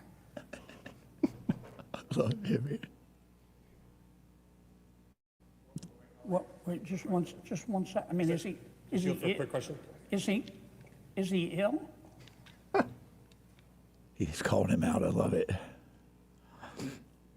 What should I do, Mr. President? What should I do? Mr. President, point of order. Is it appropriate for someone not to be recognized to just say, I object and run out? The senator's not been recognized. The senator had the floor, the senator from Louisiana, who's made a proposal, and then I heard some noise in the background, and that was it. But I never heard a senator being recognized, so it sounds to me that no one has been recognized to object. It's Barrasso doing a point of order. Could we get a ruling, Mr. President? I don't want to be unfair to anybody. My Democratic colleagues, I told them ahead of time An objection was raised and an objection was heard. So should we give Senator Schatz more time to come back, or?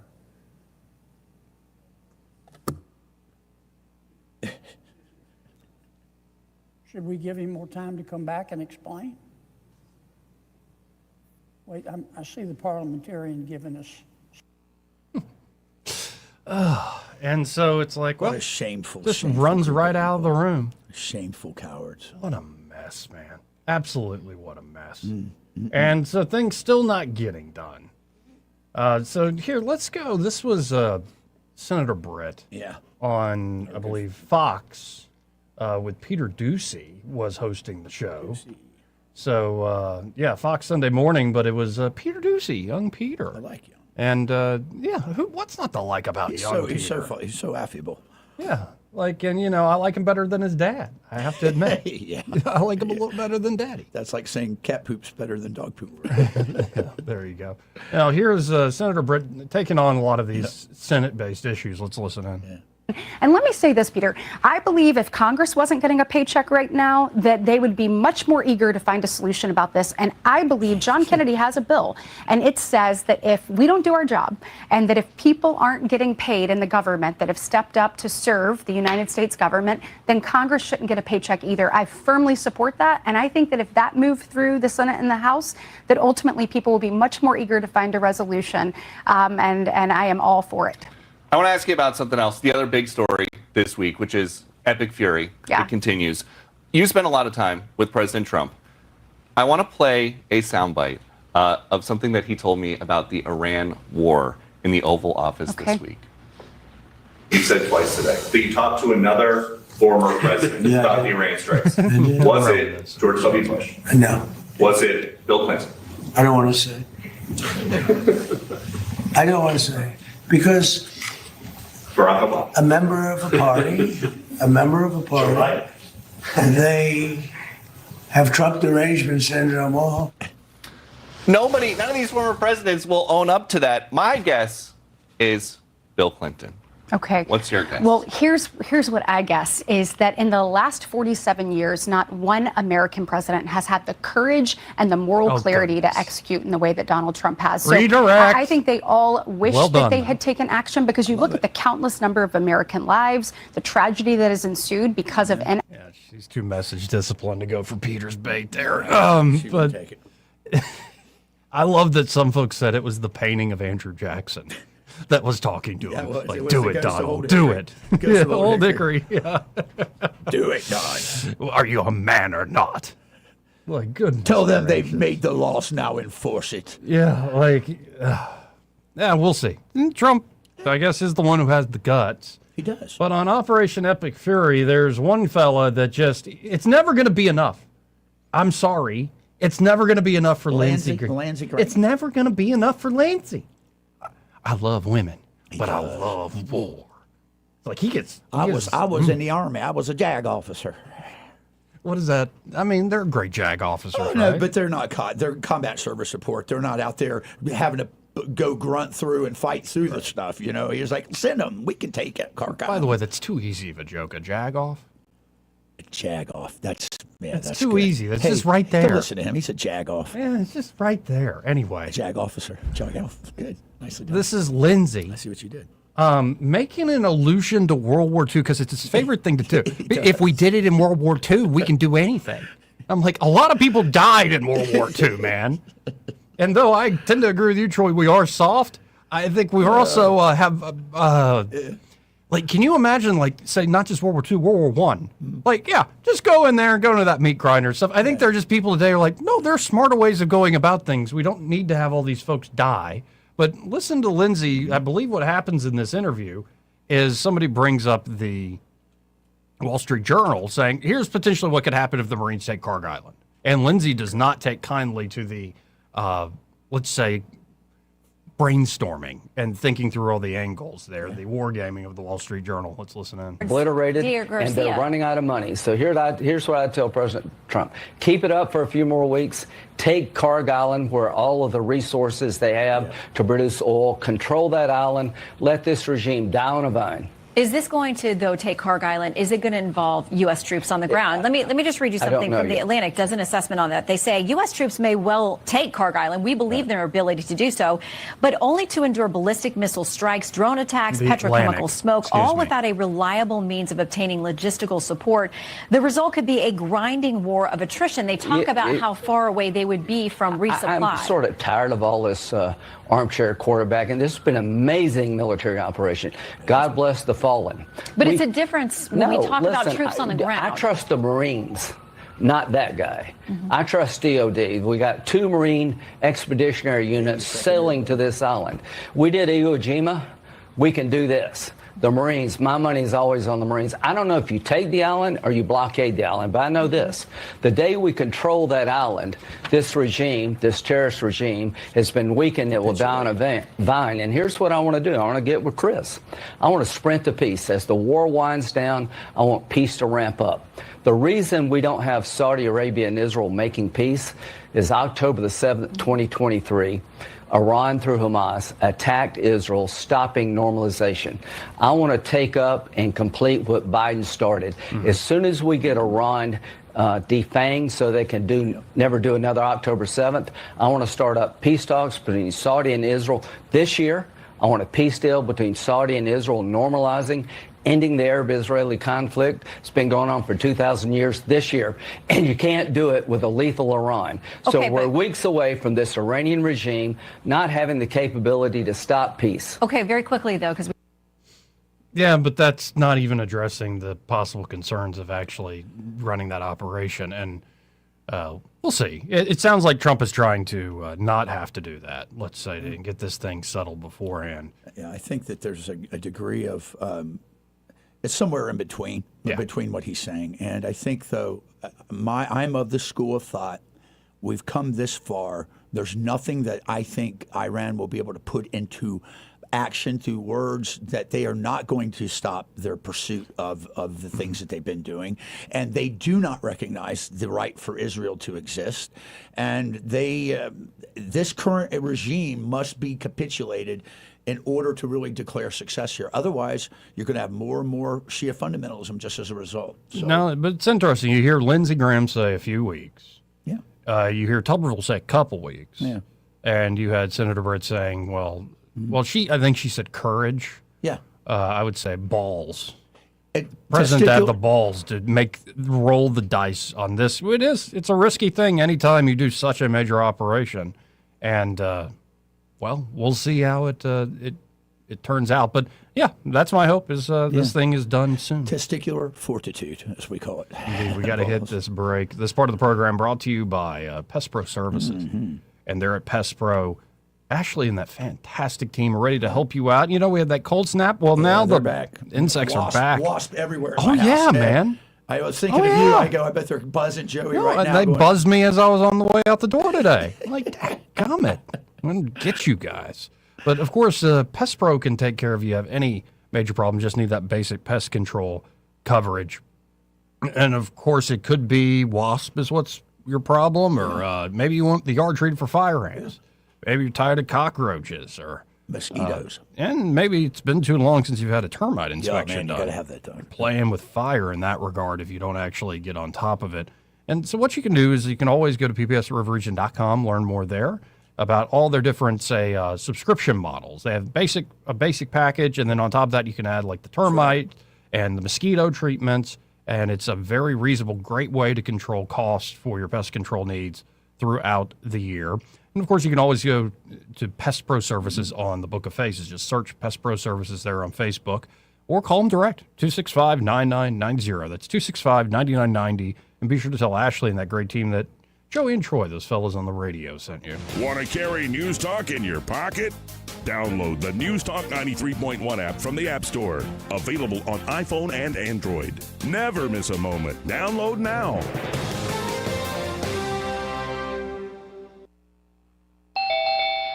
Yes? Yeah, I'm Bill. You called about some breakers tripping? Oh, yes, Bill. My brother-in-law says you can do almost anything. That's me. Not much I hadn't seen. Do you really want someone who does almost anything in your electric box? Think about that, because each year thousands of home fires are caused by faulty wiring. That's why you want a professional, like the electricians at Crosby Electric. Bill, how's it going? Bill, ooh, are you okay? Oh, yeah, well, I didn't really need my eyebrows anyway. At Crosby Electric, all technicians undergo rigorous safety training, as well as background checks, drug testing, and continuing education. Bill, you think maybe I should call a real electrician? No, these little slip-ups happen. Everybody does it. Really? No, not really. When you need professional electric work, or you just like someone to assess your home for safety, call the experts at Crosby Electric, 272-2085, or visit us at crosbyelectric.com. This is your roving reporter. Today I'm talking with a man from outer space. What's up, Earthling? I see you've landed your spacecraft over there in that field. That's right, man. My question is, why have you landed here on our planet? I came to see David Ernest. The asset preservationist? Yeah, man. I wanted to see if he would take a look at my portfolio for me. Well, before you make the trip over there, call him on his toll-free number, 833-596-7233. And I understand those last 4 digits spell out the word safe. That is correct. Funny thing happened the last time I came to Earth. What was that? I went to the Walmart, man. Yes? And I accidentally went in the back door. How did that work out? Well, they stopped me and very gently told me that I needed to go around front and come in. And then what did you do? I said, cool, man. Take me to your greeter. You flew millions of miles just for that. Hey, man, I don't ride them. I just read them. This is Jennifer Pestruccelli, General Sales Manager and co-owner of Blue Water Broadcasting. We're home to 7 radio stations at a rapidly expanding digital marketing platform, and we're looking for our next great sales professional. At Blue Water, you'll build customized campaigns that include radio and targeted digital marketing solutions. You'll prospect new clients, manage your own accounts, and work in a fast-paced, creative environment. Media or digital sales experience is a plus. Send your resume to jobs@bluewaterbroadcasting.com. Blue Water Broadcasting, local folks helping local business. This hour of news and views is brought to you by our good friends at Alabama Home Mortgage. Alabama Home Mortgage, 567-4223. Visit them on the web at myalabamahomemortgage.com. NMLS number 1586368, an equal housing lender. Rich Thomas weather brought to you by M&M Outdoors. Book your stay today at MNMCampground.com for relaxation at its best. It's easy to find and hard to leave. M&M Outdoors, your home away from home. Rich Thomas weather. Well, hi, everybody. As we start this brand new week, look for another warm day today with a high temperature in the lower 80s, plenty of sunshine. We got a weak cool front that'll be sweeping through the state, so I think tonight will be cooler. Overnight low temperature down to about 50. Tuesday will be noticeably cooler, breezy with a high temperature only in the lower 70s. I've got us around 73 Tuesday, 71 on Wednesday. There is a chance of an isolated shower somewhere in the area on Tuesday night. Otherwise, it's a dry forecast this week, and we're back to the low to mid 80s on Thursday and Friday before a weekend cool down. From the Blue Water Weather Center, this is Rich Thomas. Feeling the pressure of high credit card rates? ASE Credit Union has you covered with a low 1.99% APR on balance transfers. Move your balances in March or April and lock in that 1.99% rate through your October statement. Visit ASE Credit Union today. Federally insured by NCUA. Terms and conditions apply. If it concerns your community, you'll hear about it on News Talk 93.1. News Talk 93.1 FM WACV.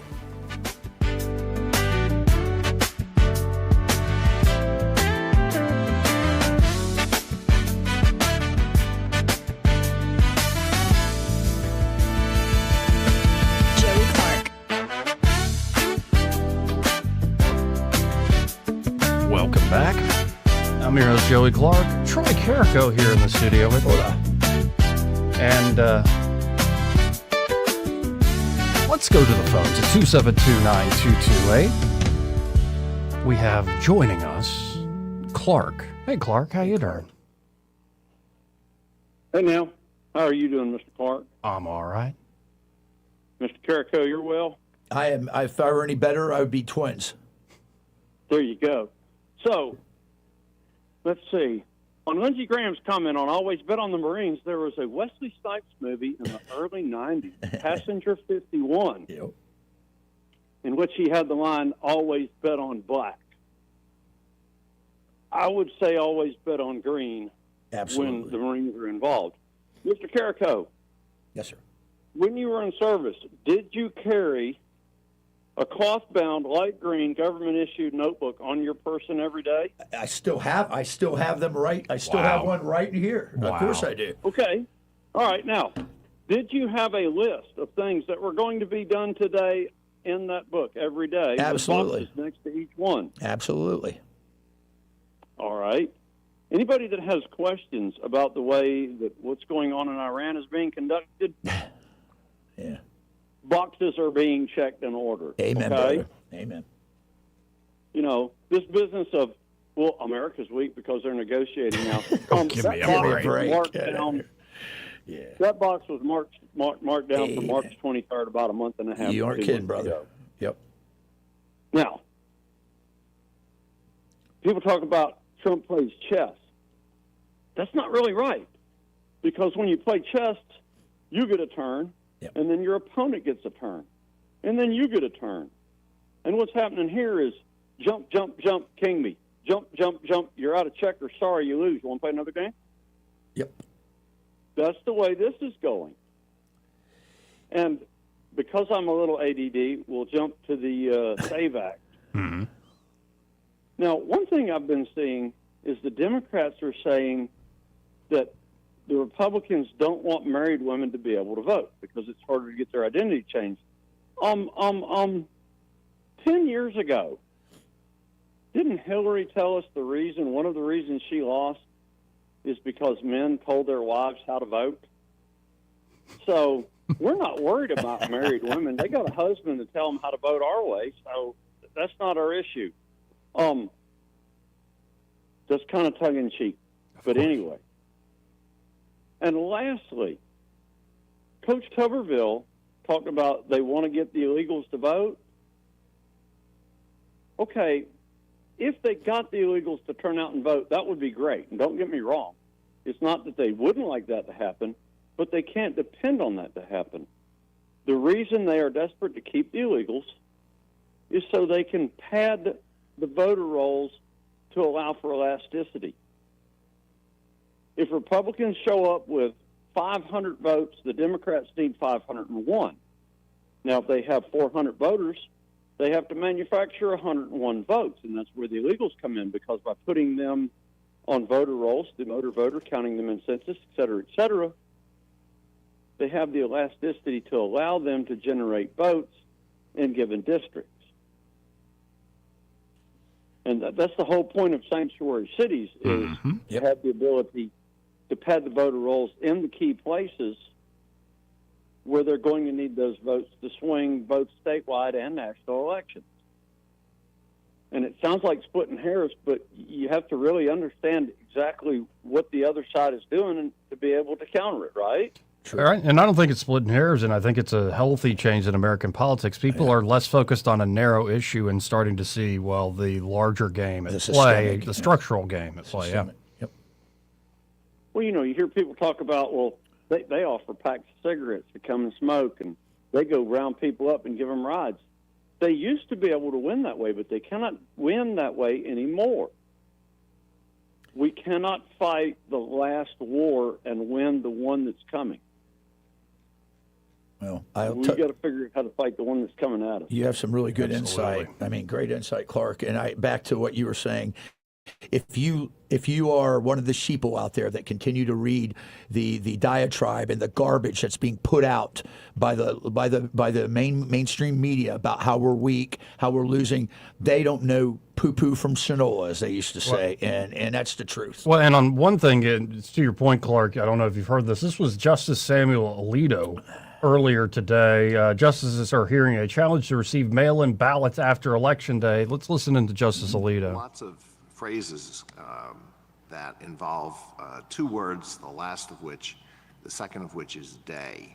Labor Day, Memorial Day, George Washington's birthday, Independence Day, birthday, and Election Day. And they're all particular days. So if we start with that, if I have nothing more to look at than the phrase Election Day, I think this is the day in which everything is going to take place, or almost everything. And then we have 3 points in time, 1844, 1872, 1914. And we can ask, what would people have thought on those days is meant by this phrase election day? Which of those should we choose? Which of those dates should we choose? Well, I think you could choose any of the three. I mean, honestly, I think the single best one, if you're just going to choose one, is 1872. And the reason I say that is because 1914 is the latest in time, but that's the one that Congress gave the least thought to. And so the idea is it's a day, not weeks. Right. Especially not days and weeks after the day. The day is the day that you actually have to get this stuff done, which makes a heck of a lot of sense to me. It is a day, and there needs to be a deadline on that day. Let's pretend that the three of us sat down to play high-stakes poker, okay? Now, we've dealt the hand, we've made bets, we've drawn cards, we've made bets, and you and Mr. Carrico turn your cards over, and that's what you've got. And I look at your cards, and I go, you know what? I'm going to use the bathroom, take my cards with me. I'll show them to you when I get back. Just hang on a minute. Yeah. Yeah. Would y'all put up with that? No.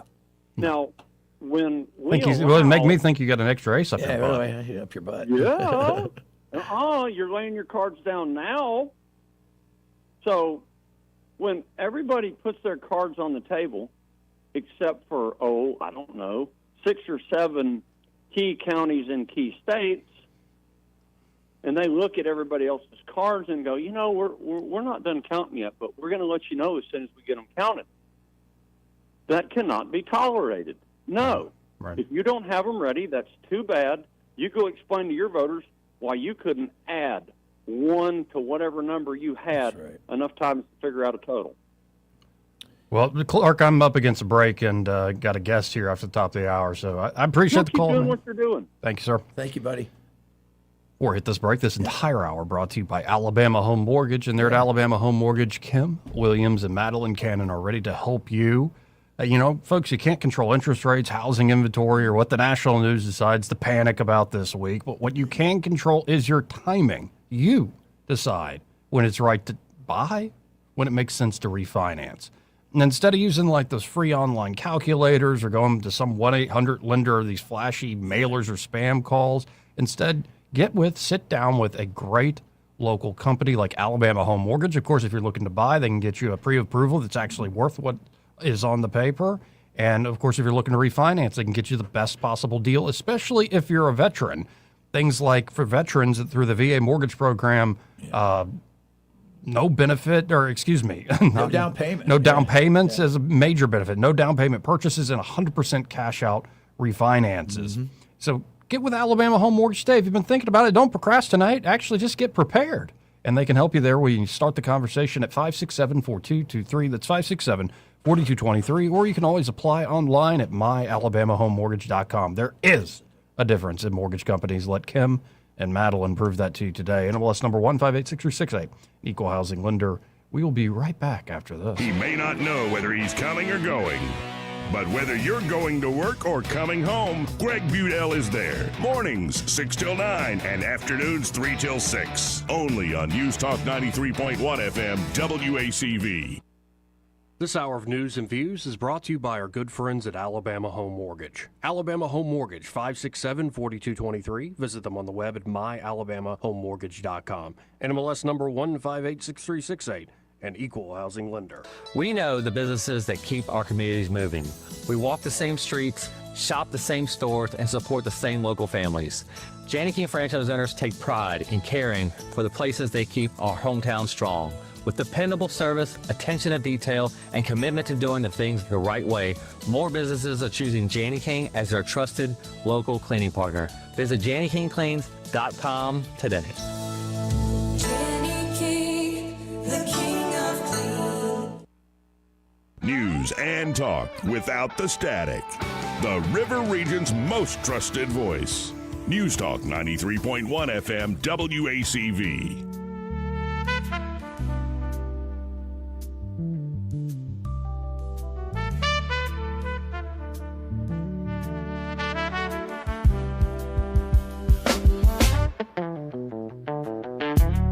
Joey Clark. Well, I can't get Michael Cohen on the phone. He must be busy helping people there. let's tell you about Cohen's Electronics and Appliances. Of course, I'm a customer there. I know you are. I was like, I have no credit. I need to build some credit. In fact, I talked to Alabama Home Mortgage and said, Joey, you have no credit. Not bad credit. You have Just none. got to build some, right? So I went and I always like big TVs, watching movies and stuff, and went and got an 85-incher over there just to finance it and get credit going. And I still love that thing dearly. Really? Yeah, I mean, as much as you should love a TV, but it's just freaking great. Did Michael Jackson come out and set it up? Yeah, came out and set it up. Amazing. He had everything. And they do it right. Yeah, I thought, okay, how am I going to take this 85-incher in my Kia? I don't know if that's the K5 with the red seats. No, they'll deliver it. Yeah, so I'm happy. I know my dad has bought from Cohen's. My grandfather has bought from Cohen's. And we're not the only family through generations that has dealt with Cohen's Electronics and Appliances. Again, it could be TV, audio equipment, or maybe you're looking at a new washer-dryer unit or a new refrigerator. They got your back there, and there's a reason they've been serving the community effectively for 60-plus years. The service really makes a difference, especially service after the sale. It don't just mean a week after. It could be the next year or down the road. They can help you there at Cohen's. So check them out today. You can always learn more at thinkcohens.com. Or, of course, you can always stop by. That's, in fact, what I encourage. At 2515 Easter Boulevard here in Montgomery, open 9 to 6. Monday through Friday, 9 to 4 on Saturdays. And find Michael and be like, hey, I heard Joey Clark and Troy Carrico, those fellas on the radio, talking about you. Now, we got to hit this top of the hour break. And joining us, probably 30-minute interview here, we're going to have Catherine Robertson. She is running to be the next Attorney General for the great state of Alabama. Y'all stay tuned. Broadcasting from the Riverside Chevrolet Master Control Center, this is WACV Cusana, News Talk 93.1 FM. When it's Chevy, it's Riverside. With SRN News, I'm Bob Agnew in Washington. President Trump has changed course and says he will now give Iran an additional 5 days to reopen the Strait of Hormuz and will hold off on those threatened strikes on power plants, again, for 5 additional days. Now, that was taken as good news in the international oil market. Oil prices went down, and that sent stocks higher on Wall Street, and they're still way up. The Dow at this hour up by right at 800 points. The Nasdaq up by 331, and the S&P 500 is up by 93. Hundreds of immigration officers, ICE officers, will be deployed to U.S. airports to help with security. Their expanded role there comes as TSA screeners have been working more than a month without paychecks because of a budget impasse in Congress as Democrats refuse to fund the Department of Homeland Security. The president did stress that he has asked ICE agents not to wear their controversial masks while helping at airports. This is SRN News. I'm Mike Gallagher here, host of the Mike Gallagher Show. As we head into spring, there's some good news in the housing market. Rates have recently dropped. When rates drop, payments can drop. That can mean hundreds of dollars a month back in your pocket, money you can use to pay bills, reduce debt, or strengthen your financial position. That's why this is the time to talk to my friends at Fellowship Home Loans. They're helping homeowners refinance into lower rates and reduce their monthly mortgage payments. Fellowship also offers a fixed rate line of credit for home projects or consolidating a high interest debt with fast approval and a predictable rate. Remember, many people still qualify to skip their next 2 mortgage payments. That's 2 months of breathing room while you reposition financially.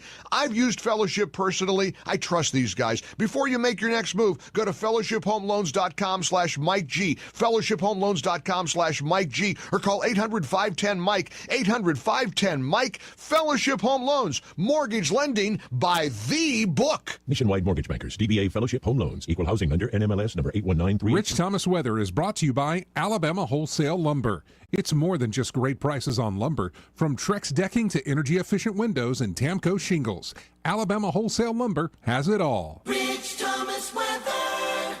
Well, hi, everybody. As we start this brand new week, look for another warm day today with a high temperature in the lower 80s, plenty of sunshine. We got a weak cool front that'll be sweeping through the state, so I think tonight will be cooler. Overnight low temperature down to about 50. Tuesday will be noticeably cooler, breezy with a high temperature only in the lower 70s. I've got us around 73 Tuesday, 71 on Wednesday. There is a chance of an isolated shower somewhere in the area on Tuesday night. Otherwise, it's a dry forecast this week, and we're back to the low to mid 80s on Thursday and Friday before a weekend cool down. From the Blue Water Weather Center, this is Rich Thomas. Budget Floors and More has the best prices. Carpet as low as 69 cents per square foot. LVP starting at $1.29 a square foot. Sheet vinyl as low as 65 cents per square foot. And the lowest prices on flooring installation supplies. Budget Floors and More across from Delray to Publix. 1819 News. A mass will be held this Monday night in Tuscaloosa in memory of University of Alabama student James Gracie. The mass will be held at St. Francis of Assisi University Parish and will start at 6 p.m. Gracie's body was found last week after he was reported missing 3 days prior in Barcelona, Spain. Gracie was there with a friend on spring break and was returning alone to his Airbnb in the early morning hours of Tuesday when he fell off of a dock into water and drowned. Gracie was attending the University of Alabama and grew up in Illinois. I'll be back with more Alabama stories after this. Are you enjoying 1819 News? If so, consider joining 1819 News as a member. As a nonprofit news organization, we depend on the support of Alabamians like you. Memberships start out as little as $5 a month, and you'll get access to exclusive content only offered to our members. You'll be supporting independent journalism done by people who cherish Alabama values. Become a member today by visiting 1819news.com and clicking Become a Member. That's 1819news.com and click Become a Member today. A 13-year-old boy in Lawrence County received a gunshot wound to his shoulder at the hands of his little brother. Police were called to the home on Saturday after the 6-year-old handled a rifle and had accidentally fired and struck his nearby brother, who was then taken by his parents to a nearby hospital for treatment. Authorities are investigating the case. Monday started out with a bomb threat at Huntsville High School. That threat has been determined to be not credible by police. A sweep of the school facilities still was conducted. The schedule at the school will continue as usual. A Dothan man was arrested in Panama City after a shooting occurred on Saturday night at a tourist hotspot. 24-year-old Talvin Mackey was taken into custody after one shot was fired into the air, and Mackey is alleged to have thrown that gun away and fled the scene. No one was injured in that shooting. I'm Andrea Tice. For more news affecting Alabamians, go to 1819news.com. And while you're there, subscribe to the daily newsletter. This hour of News and Views is brought to you by our good friends at Cole Plumbing, 279-8919. Cole Plumbing is number one in the number two business. You don't have to dig a hole. They have proprietary pipelining technology. Ask them about their tankless water heaters. Remember, when you have trouble with your bowl, call on Cole. We get this question all the time. Do you handle that? Buying or selling a home? Yes. Commercial? Yes. Land or investments? Absolutely. Hannah and Eddie Realty Group. One team. Every real estate move. 334-322-0662. Pizza's here. Oh, great. I'd love some, but I'm worried about my stomach issues. If you're worried about having diarrhea, gas, bloating, stomach pain, or loose, oily stools, it may not just be stomach issues. It could be a condition called exocrine pancreatic insufficiency, or EPI. With EPI, the pancreas doesn't release enough enzymes to break down food, but EPI is manageable. Use the symptom checker on identifyepi.com and talk to your doctor. That's identifyepi.com. Sponsored by AbbVie. The views and opinions of the following program are solely those of the host and other contributors. These do not necessarily represent those of Liberty Acquisitions 825, Blue Water Broadcasting, its management, staff, or any advertisers.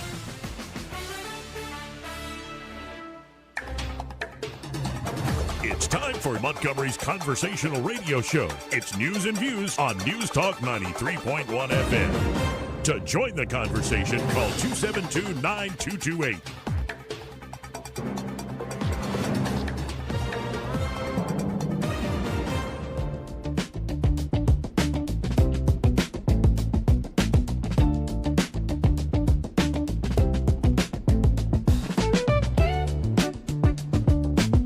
Joey Clark. Welcome back. I'm your host, Joey Clark, and joining us here in the studio now, she is running to be the next Attorney General for the great state of Alabama. We have Catherine Robertson. Hey, Catherine, good to see you. Hey there. Glad to be back. Now, let's do the 101 real quick because, I remember our conversation, but Sure. For folks who didn't hear our conversation, number one, what do you do? I mean, who are you and why are you running? Who am I? Great question. Who in the world are you? So I, for the last 10 years, have served as chief counsel to the current Attorney General, Steve Marshall, which is a job that I obviously love, to be putting myself through a campaign to succeed him. Some people think that I'm running against Steve. To the contrary, he cannot run again. He's already served 2 years longer than you're really supposed to. So, so he's supporting me in my race, which I'm thankful for. But I began my career 20 years ago at the Justice Department up in D.C., later worked for Senator Jeff Sessions on the Senate Judiciary Committee. I've been in the criminal justice policy space for a while, moved back to Alabama when I got married, and joined the Alabama Policy Institute back when Gary Palmer ran it, learned everything I needed to know about state government, hopped over to the AG's office 10 years ago. So I'm originally from Selma, Alabama, where my family's been since 1818, from a agriculture farming background, and just, had a weird moment and decided to run for Attorney General, and here we are. Well, and how do you think your current role there at the AG's office prepares you to actually be Attorney General? Well, that's the only reason I'm running. I do not generally want to be in politics. I don't generally want to put my name on the ballot. I'm not that kind of just generally ambitious type person. It is specifically the training that I've had over the last 10 years that made me want to do this. And more specifically, it's just an understanding of the office that you really cannot have unless you're sitting right next to the AG over the course of a decade, and a very interesting decade, a decade where we've dealt with the fallout of the end of Obama, Trump's first term, which is very difficult, a pandemic, 4 years of Biden, the most radical administration we've ever seen, and now Trump again, not to mention everything going on at the state level in the meantime. And so to really, I've just been a student of the office, understanding like the limits or lack thereof in some cases of what we can do, what we ought to be doing, and realizing that there's so much the AG is responsible for that the regular people won't ever know. Right. The stuff that you could get away without doing because you don't get any glory for it, but just the ability to have just an impact for good government at the state level. And so I've just fallen in love with the work, but there's just nothing like on-the-job training, and I've had 10 years of it. So that's what got me into the race, and as I'm out making that case to the people of Alabama, I think people get it. Now, we were just talking off air, and it just came out at 1819, Nia Blanchard's mom saying justice wasn't served, breaks silence on a traumatic murder trial is the way she describes it. And, I was saying thank God at least for the conviction, the murder conviction. But I was wondering, why did this take so long? 'Cause 7 years since her murder, and we now have a pretty good law in the books now to actually speed these things up. But that's not just that case. There's so many of these cases, especially the heinous, awful crimes where families of victims are waiting almost a decade sometimes. Yeah. Well, first of all, that was a capital case. We went for the, capital conviction and didn't get it.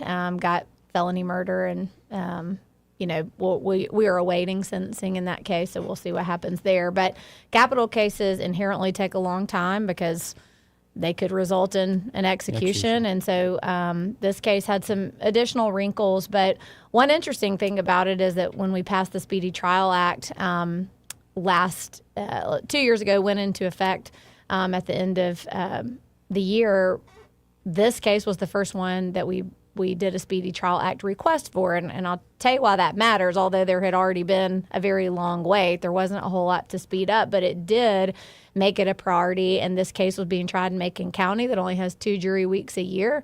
And so what the Speedy Trial Act does is it allows us to make a request to the Chief Justice of the Supreme Court to set a specially sitting judge, and if needed, a specially sitting jury to prioritize a violent crime case that's been sitting or cases. And so this was the first one to be tried. So this judge was not local to Macon County. He was one hand-selected by the Chief Justice, which we were thankful for.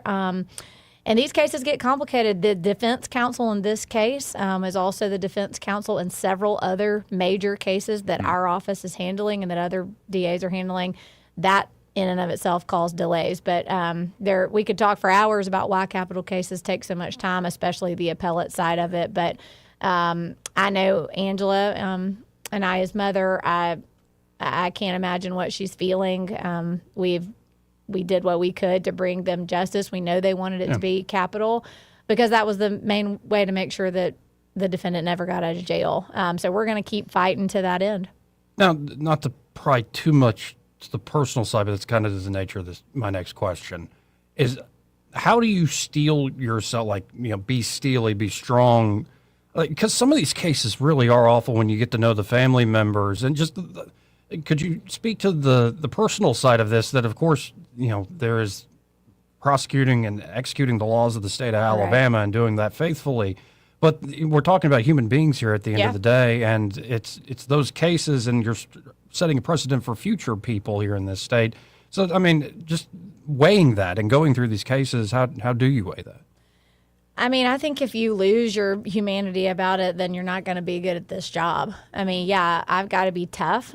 We deal with rough cases. We deal with complex policy arguments. We deal with executions. You have to be able to talk about those things in a way that sometimes almost feels like you're far removed from the human side of it. But like I said, I know Angela. I've worked with her on several issues over the legislature. I don't want to lose the sensitivity and the compassion there. And I actually think that loss of compassion for victims and the loss of just a sensitivity to what they go through and the fact that that really does stay with you your whole life, that's part of the problem in our society. That's part of the problem with not respecting law enforcement. It's part of the problem with prioritizing the needs of inmates over the crime victims. I mean, people just lose sight of what people go through, and then something happens to you or something happens to a person in a position to make these kind of decisions, and all of a sudden you realize, I mean, if you get robbed at gunpoint and all they take is your purse, that changes your behavior for the rest of your life. You're always going to be looking over your shoulder. You get awakened to someone breaking into your house, that's going to change the way you feel about the security in your home. And so, I mean, you amplify that times a million with the loss of a child. And I think one of the things that I've tried to do in this job is just to make sure that the perspective of the crime victim isn't lost. It's crazy that there's even a need for that, but there is. And so, I don't ever want to lose the human side of this because it makes you ineffective. But yeah, you got to be tough, and I mean, you see a lot. Well, and sometimes I've been echoing, I've been introducing this fella to Fulton Sheen, but the whole concept that there seems to be this twisted sense of compassion where there's more compassion for the mugger than the mugged, for the murderer than the murdered. And of course, we must have substantive due process. You need, Of course. But sometimes I see some of the decisions certain judges make and the emphasis maybe some local DAs make. And it seems to me like the peaceful people in our society who are following the laws and building up lives, they should feel free and not like they're under siege. And I think sometimes the fighting for the human rights, we're letting people privately violate other people's human rights at times, and we're not deterring things. There's no question. And two, I mean, you can have compassion for the offender. You can have compassion for the fact that, maybe they weren't raised in a stable household. Maybe they didn't have great opportunities. That's fine. You can feel for that. And look, I fully support prison ministries. I fully support, trying to give these people another chance if they deserve one, but not at the expense of public safety. And there has to be consequences. There have to be consequences especially for any type of violence. Violent offenders have a proclivity for violence. They were violent outside of prison. They are usually violent inside of prison, and they are very likely to be violent once they're back out of prison. And so one thing I hate is just the emphasis on compassion, compassionate release, compassion this, redemption, da-da-da-da. Yeah, that's great, but they still have a debt to society that they have to pay, because if there are no consequences and those consequences aren't sure and certain, then there is no deterrence offered by our criminal justice system. So I think that you can even be human towards the people that commit these crimes, but you've also got to understand that they made a decision and there's a consequence for that decision. And you don't just let people out of jail on a feeling or feeling sorry for them, because you're going to end up feeling way sorrier for the people that they victimize. Yeah, proper love needs justice. Joey and I talk about one of the solemn responsibilities of the state is, and I think about listening to your words, it's evident to me that of all the offices that are out there that are elected, yours has perhaps the greatest responsibility. Oh, no question. And the greatest effect over our population. So heavy is the head that wears the crown. No doubt. And you always feel like you're not doing enough. And of course, when you're running for a political race, everybody's going to say, well, you didn't do this and you didn't. But look, what I know that we've done over the last 10 years is we have strengthened our criminal justice system in a way that's going to outlast this attorney general. Because there are lots of influences for leniency over at the State House. And there are lots of arguments about why people shouldn't be put in prison for a long time, especially when you consider the prison litigation and prison overcrowding, all these things. There are all these arguments for why we should constantly be whittling away at essentially crime and punishment. And one of the roles that I've played over the last 10 years is like I could see it coming. I mean, I participated in prison reform from the think tank side back in 15, 16, and there were some arguments then, do we have the right population incarcerated? Back then, we had about 60% violent, 40% nonviolent. That 40% is a little heavy for nonviolent, right? Because they have a chance of being rehabilitated. Maybe there's some alternatives, whatever. But we did that, and we cleared that low-hanging fruit out of the prisons, and guess what happened? Violent crime stayed high, and now our prisons are full of 80% violent people. And so anytime there were arguments going on at the legislature saying, oh, let's let it, the parole board really needs to parole more people, or we really need to have this early release, or we really need to let these people out early for getting their GEDs in prison. I am over there like fire coming out of my high heels, and I'm like, no, we're done with this. We have done this before. We've let them out who we could, but Steve read an op-ed one time that says something like, we've reformed everybody we can reform. and I agree with that. So one of the jobs, that we've really had is just sort of, strong arming, like, no, we're not going back to those arguments again. We did that. We did what we could, but those arguments are done.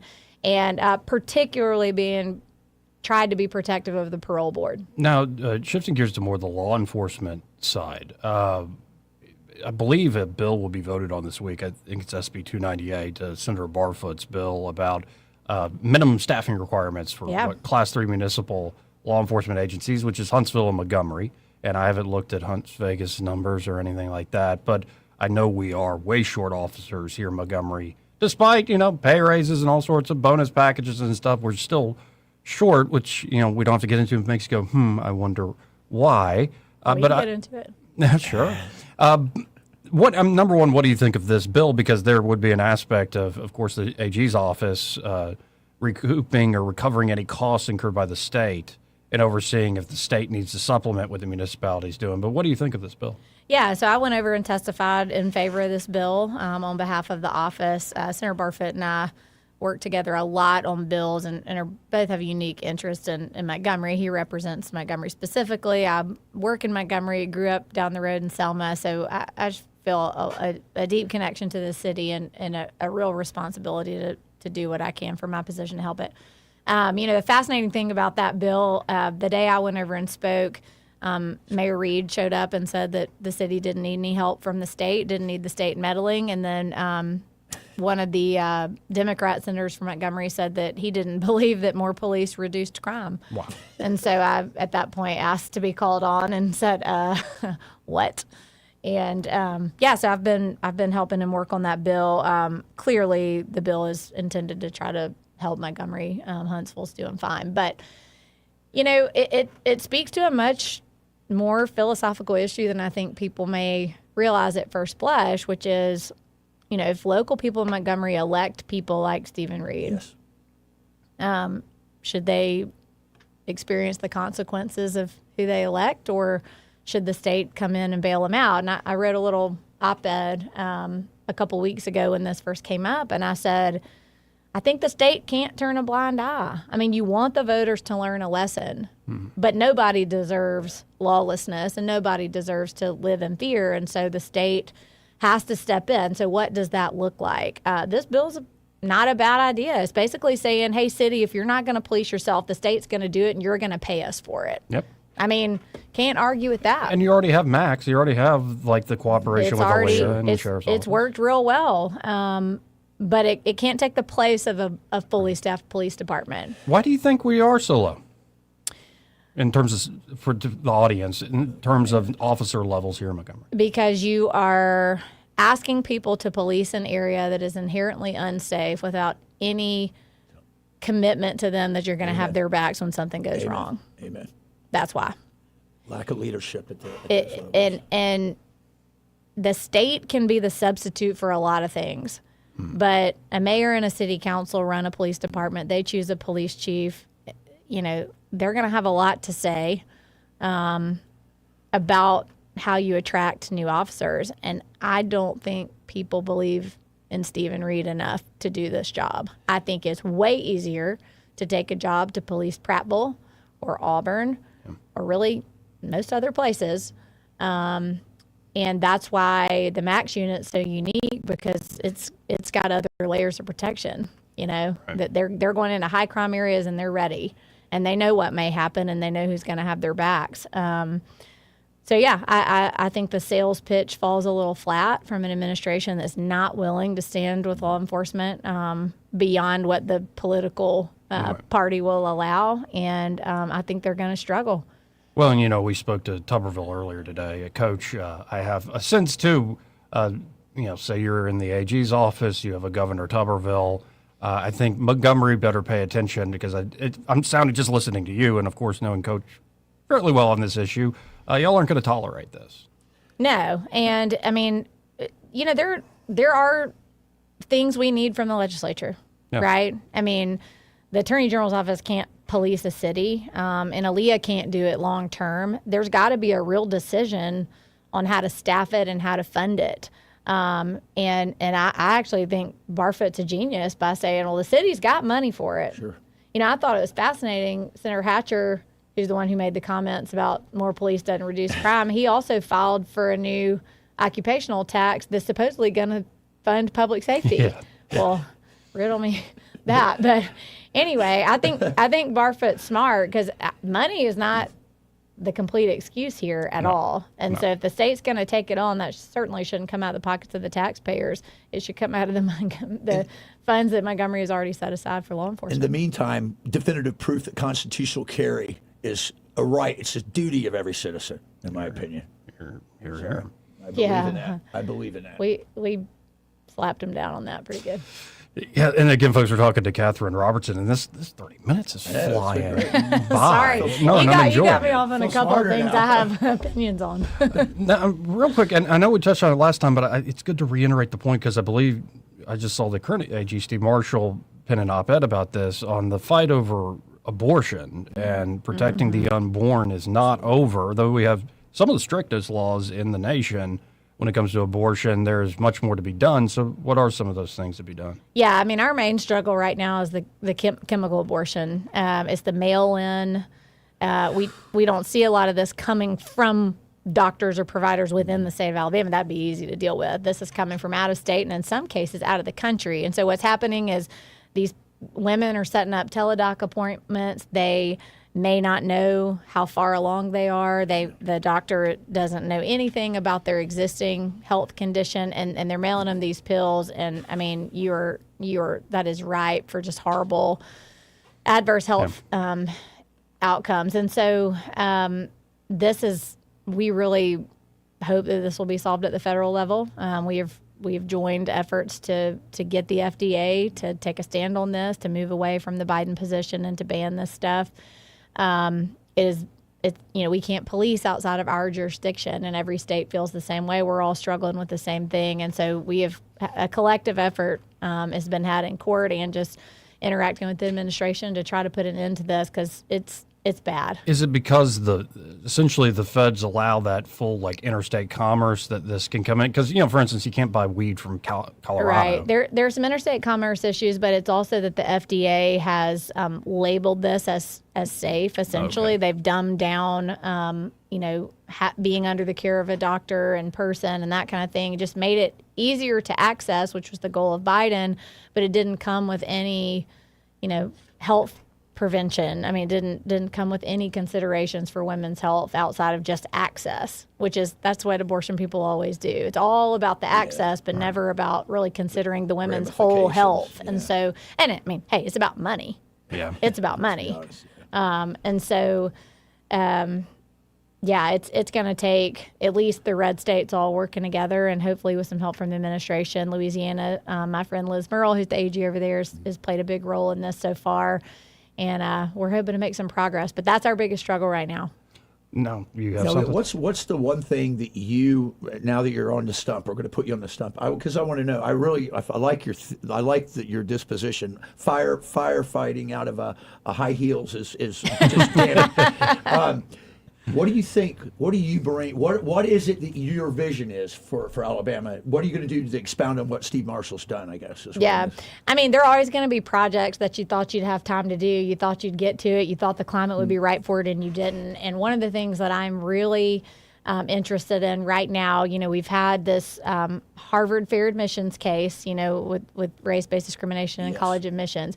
On the heels of that, we're going to have this Louisiana v. Calais case about redistricting. Yes. Both of those cases are going to the heart of, are we still doing race? Is that still a thing? Are we still going to permit courts to allow everything to be run by race, be that congressional maps or be that school admissions or what have you?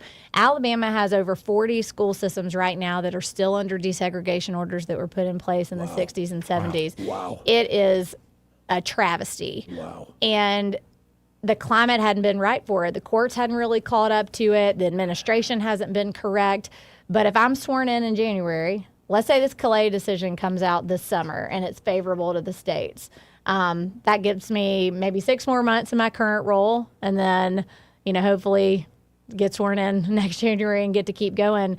I want to get every single one of those things lifted, and I want to deal with them en masse. And I think with the U.S. Supreme Court precedent being correct, with the Civil Rights Division under Trump being aggressive and relentless and sick of this kind of stuff, I think we could negotiate some kind of global deal to get these done away with, to let our schools just go back to hiring teachers regardless of race, disciplining students regardless of race, putting kids in the gifted program regardless of race. We need to be done with this. It's also extremely costly for the school system. So that's a project I've had my eye on for a long time, but the climate needed to be right for it, and it's starting to be like right now. That's great. Now, if folks like what they're hearing and want to support your campaign, whether donate or volunteer, how can they do so? Yeah, it's KatherineForAG.com. You can find me on all the social media platforms. I try not to be boring. It's usually a pretty good follow. KGRob27 on X if you want some hot takes, and I've got them. But yeah, I would love any help I can get. I'm running hard towards May 19th. Would love to have the votes of all your listeners. And I think you need an attorney general who's really confident in knowing how to use this office. With 2 years left in President Trump, with a brand new governor coming in, you need somebody that knows how to navigate Montgomery and is willing to work through the status quo.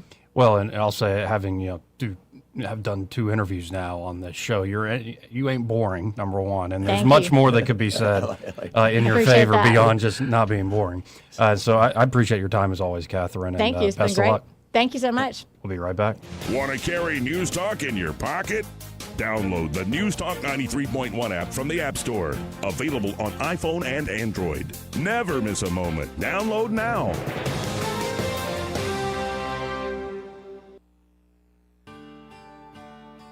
What's your biggest investment? More than likely, it's your home. So treat it that way when you hire a painting contractor. At PBS Painting, there are no gimmicks, no $99 specials. Just quality painting and someone who treats your home with the same respect that you do. At PBS Painting, we have been painting for years and look forward to many more years to come. With PBS Painting, the job gets prepped properly, whether it's cleaning, scraping, or priming. We always use quality products, which is a must for a quality paint job. So if you're looking for a painter that doesn't need upfront money and is on the job at all times, then please give me a call. Scott Bowers and PBS Painting, 294-5122. That's PBS Painting, 294-5122. Look at some of our work on Facebook at PBS Painting Montgomery. This is your roving reporter. Today I'm talking with a prospector. That's right, man. I'm prospecting for gold. You dig? No, but it looks like you do. And you know the first thing I'm going to do when I strike it rich? What's that? I'm going to hire David Ernest to be my money man. You mean everyone's favorite asset preservationist? That is correct, man. I'm going to call him up at 833-596-7233. 833-596-SAFE. You know, I've heard a lot of the good things about David Ernest. You know, he's the best money man around with over 40 years of experience. Experience is necessary, especially when you're digging for gold. That's right, man. And I can see that you don't have very much experience. What do you mean, man? Well, you have the little plastic bucket and shovel like a kid would take to the beach. Yeah, man, well, I want to start out small and then kind of pace myself up until I strike it rich. Well, maybe you should call David Ernest first. You think he's got a shovel? Never know till you ask. I dig, man. For too long, Alabama's statewide news companies have shamed us for our conservative Christian values. Alabama deserves a news company that cherishes our culture, a company that isn't bought and paid for by the powers that be. 1819 News is that company. Run by Alabamians for Alabamians, 1819 News celebrates what is good and beautiful about our state, while exposing those who work against our values in secret. Just go to 1819news.com to learn more. Subscribe to our newsletter. That's 1819news.com. This hour of News and Views is brought to you by our good friends at Cole Plumbing, 279-8919. Cole Plumbing is number one in the number two business. You don't have to dig a hole. They have proprietary pipelining technology. Ask them about their tankless water heaters. Remember, when you have trouble with your bowl, call on Cole. I'm back to doing what I love and more, thanks to the Good Feet store. I suffered with plantar fasciitis for almost 20 years. I would try drugstore insoles and supports. If you suffer with plantar fasciitis, we know the search for pain relief can feel like a hopeless ordeal. I've been through surgeries, foot injections. I thought that foot pain was going to be with me for the rest of my life. At the Good Feet store, we hear stories every day of all kinds of cheap inserts, expensive shoes, and other failed remedies people have tried that just didn't work. I was trying all different things. Not a single one worked. And then I was driving past the Good Feet store, and I thought, why not? Give it a try. They wanted to make sure that they gave me the right arch support for my feet. Then it was like, okay, this is different. These make a difference. I'm so glad I met Good Feet. It changed my life. Don't lose hope. Give the Good Feet store a try. We're located at 7341 East Chase Parkway in the shops at East Chase. Now hiring. Alabama weather will never fail to surprise you. Our lawns hardly get a chance to have any downtime, and as usual, it's already time to start getting ready for spring. This year, save the hard work and aggravation and call Alabama Lawns, the River Region's leader in weed control and fertilization services. What makes Alabama Lawns the River Region's best? It's the people. They have the experience, education, and commitment to customer satisfaction. Ask your neighbors. Alabama Lawns has been the Montgomery Advertiser's Reader's Choice Award winner 14 years in a row. The Alabama Lawn staff is made up of long-term employees and agronomy graduates, and the staff at Alabama Lawns attend annual continuing education classes. It pays to have someone that knows southern grass types and how to keep them green and flourishing. Call Alabama Lawns today at 272-7171 and let them show you real value in lawn maintenance service. Alabama Lawns, the company with black trucks and green lawns. Mike Costanza with Chappie's Deli. And Jeff Marenko with Chappie's Deli. One of the reasons Chappie's Deli has been around for over 32 years is Blue Water Broadcasting. Yes, it is, and we have the perfect faces for radio. We sure do. And if you have a perfect face for radio, call Blue Water. Our advertisers are our biggest advocates. Call us to find out how radio can increase your bottom line. Blue Water Broadcasting. Local folks helping local business. Rich Thomas Weather, a service of Riverside Chevrolet Wetumpka. If it's Chevy, it's Riverside. Best price, best selection. Check them out on the web at riversideusa.net. Rich Thomas Weather. Well, hi, everybody. Weak cool front moving through the area today, so tonight will be a little cooler. Partly cloudy, overnight low temperature falls to about 50.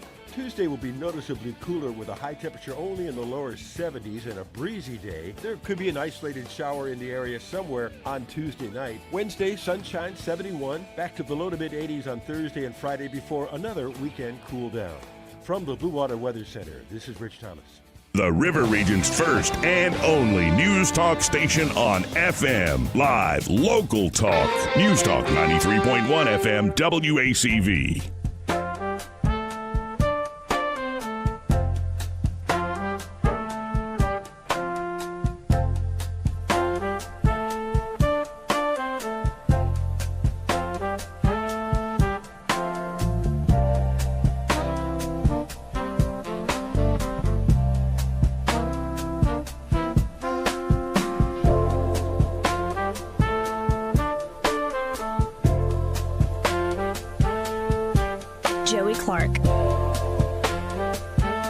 Welcome back. I'm your host, Joey Clark. Troy Carrico here in the studio with me. And great seeing Catherine Robertson again. She's outstanding. And now I want to shift gears to something totally different. because I was looking for the latest updates on Iran. Some reporting they are ready to make major nuclear concessions, but no deal's close, and it's all the real-time chatter out there. But we know this one thing is for certain, and though it's up to God to decide what happens. It truly is. Of course. Not up to anybody else. Not to jump into presumption, but the billionaire owner of adult content platform OnlyFans has died after a long battle with cancer. Leonid Redvinsky died at the age of 43. Wow. 43. Of course, his death raises new questions about the platform's future ownership. According to his website, Redvinsky donated to several charities, like Sloan Kettering Cancer Center and West Suburban Humane Society and EB Research Partnership, studied economics at Northwestern, and by 2018 had bought a majority stake in OnlyFans and helped transform the video content platform into an adult content subscription business's powerhouse that reshaped how women monetize their bodies. OnlyFans was founded in 2016 and exploded in popularity during COVID. Some of the latest data from 2024 showed the website had 4.6 million creators, 377 million fans, and $1.4 billion in revenue. By the way, of all those so-called creators and so-called fans, but just looking at the creator side, it's only a tiny amount that actually make money.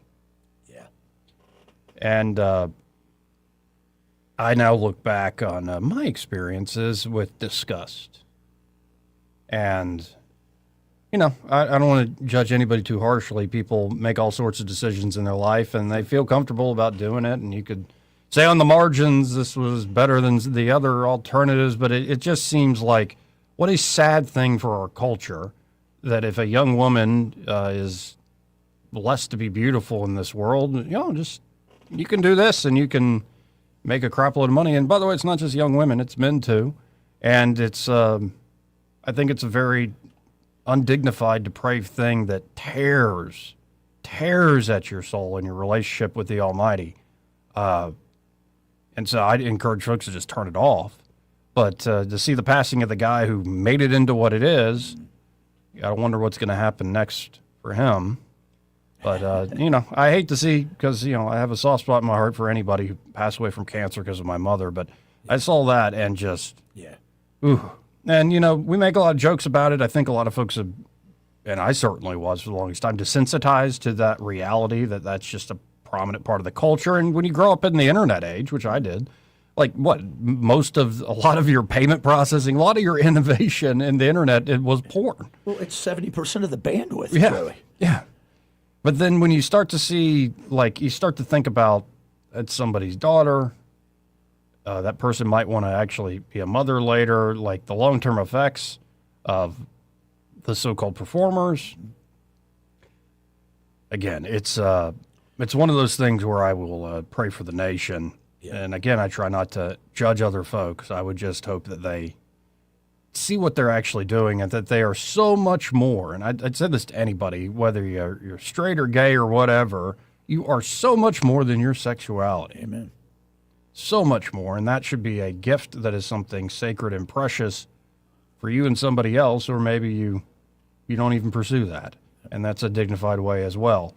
But it's kind of like, being desensitized for years and then realizing, oh, wow, look at what this is doing to so many people. The opposite of sexuality is spirituality, in my opinion. Mm-hmm. So you got to have that. And a lot of people are derelict, as we know. Anyway, I saw that and I went, well, good luck in the afterlife, man. Yeah. Hope they packed a bunch of coins for him and some earthen bowlware so he can have it in the afterlife. Now, we have another story here from 1819 News. What do we got? You remember the lady who wore a penis outfit? I knew that's where we were going to go, the dictator lady. Yeah. Or no dictators is what she said. That's right. Yeah. But the case for a woman facing 4 municipal charges after a No Kinks protest in Fairhope has been pushed back for a 5th time. Wow. Gina Renee Gamble is charged with disorderly conduct resisting arrest, giving a false name in violation of a municipal ordinance after her arrest last October. Gamble, who her attorney admits was dressed as a large penis and holding a no dictator sign, spelling you can guess. However, the defense claims that the arrest violated Gamble's rights, thereby making it illegal. Police said Gamble was asked to leave or remove the penis costume after they received complaints of a traffic hazard. There's a big weenie out there. Oh, bam. Video of the arrest shows Gamble walking away from the officer before she was taken to the ground and placed in handcuffs. Before getting into the police cruiser, Gamble told the police her name was Antifa. Or Antifa. Oh, my gosh. You kidding me? Municipal Court Prosecutor Marcus McDowell accused Gamble of engaging in disorderly conduct, quote, with the intent to cause public inconvenience, annoyance, or alarm, end quote. McDowell stated to the court that the defendant was using, quote, unquote, abusive or obscene language, conduct, or gestures dressed as a giant, erect penis. I'm quoting from the actual court statement there by the court prosecutor. I don't know why I had to include that one word. I didn't know how. It's phallic. We just call it phallic in costume. Right. But both the defense and municipal attorney have agreed on past resets in the case. It is unclear why Fairhope Municipal Court Judge Hames Snedeker has reset the case for April 15th. The trial is set to begin at 2 p.m. at the Fairhope Municipal Court. Indivisible Baldwin County, but they might as well be invisible, plans to rally in support of Gamble ahead of the trial. Yeah. Gamble is considered innocent until proven guilty, and honestly, at this point, I'm like... Hey, so what? You know, yeah. The idiots are going to be idiots.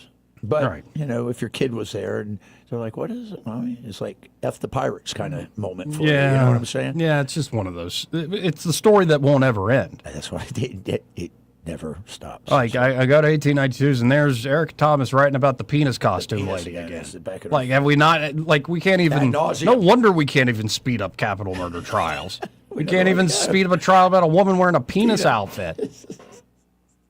Anyway. Oh, man. Oh, look at this. What you got? State Rep Ernie Yarborough's teenage son involved in accidental shooting at his lawmaker's residence. Whoa. My God. When did that just come out? Yeah, Lawrence County Sheriff's deputies. I just met Ernie the other day, and I was walking to the State House the same time as him. Yeah. But Lawrence County Sheriff's deputies responded to State Rep Ernie Yarborough's residence on Saturday evening following an accidental shooting involving two of the legislator's children. According to Lawrence County Sheriff's Office Chief Deputy Brian Covington, Yarborough's wife called 911 to report that his 6-year-old son had accidentally shot his 13-year-old brother in the back of the shoulder. Darn. Oh, my God. That's terrible, man. The parents took the child to the emergency room prior to deputies arriving and then later took him to the Children's Hospital in Birmingham. At the time of the shooting, Yarborough and his wife, along with 4 other children, were inside the home. For the sheriff's office, the case is under investigation and is being forwarded to the Lawrence County District Attorney's Office. The lawmaker's son is reportedly back home and recovering, thank God. Goodness gracious. That is horrifying. How old were the children, did they say? Let's see this again. It was a 6-year-old son that accidentally shot his 13-year-old brother in the back of the shoulder. Man. Well, how does a 6-year-old get a hold of a weapon like that? That's the question, right? Oh, I hate reporting that. That's a shame. At least the kid's all right. Thank God the kid's all right. Anyway, 272-9228. 1819 really making me happy with their afternoon breaking news. Daggum, man. Anyway. I was raining on my parade, man. I was feeling good. Let's go to line 1. You're on there. Who's this? Okay, you were talking about that lady down in Fairhope with the offensive costume. The penis outfit, yes. I said offensive because, I didn't want to be dumped. You can say penis.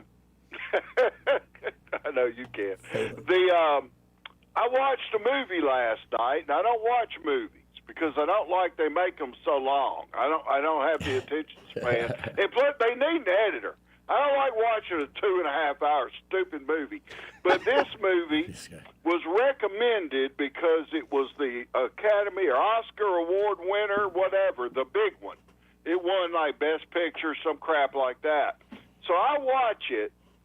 I forced myself because in 10 minutes I wanted to break the television. It's about revolution. Mm-hmm. You know, that lady was talking about Antifa. That was.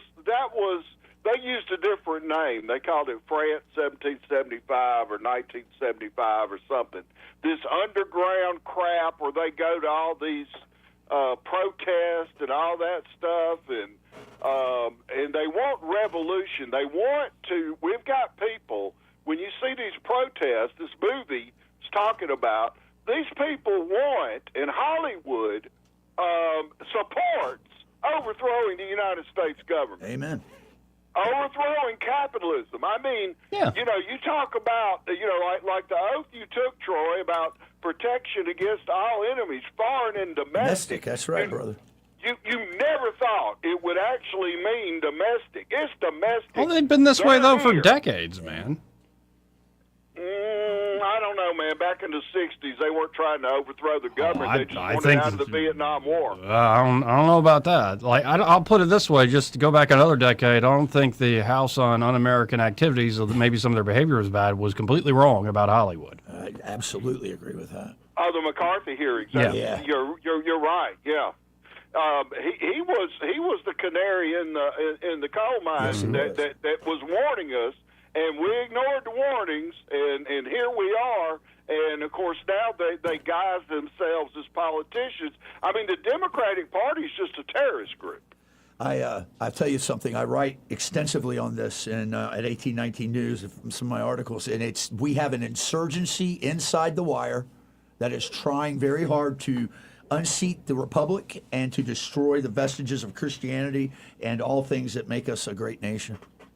And they don't care. They talk about democracy. They don't care if it's fair or that they're in the minority. They just want to take over regardless. They want to do, when they're in their demented minds, what's right. Amen.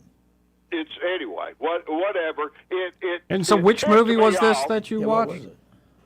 One battle after another. One battle after another. Okay. It was awful.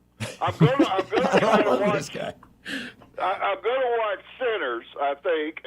Maybe it won't be about trying to undermine the country that we all love and you know, prosper from so much. Right. I mean, I'm for freedom. These idiots don't realize that if they go socialist, there ain't going to be no freedom.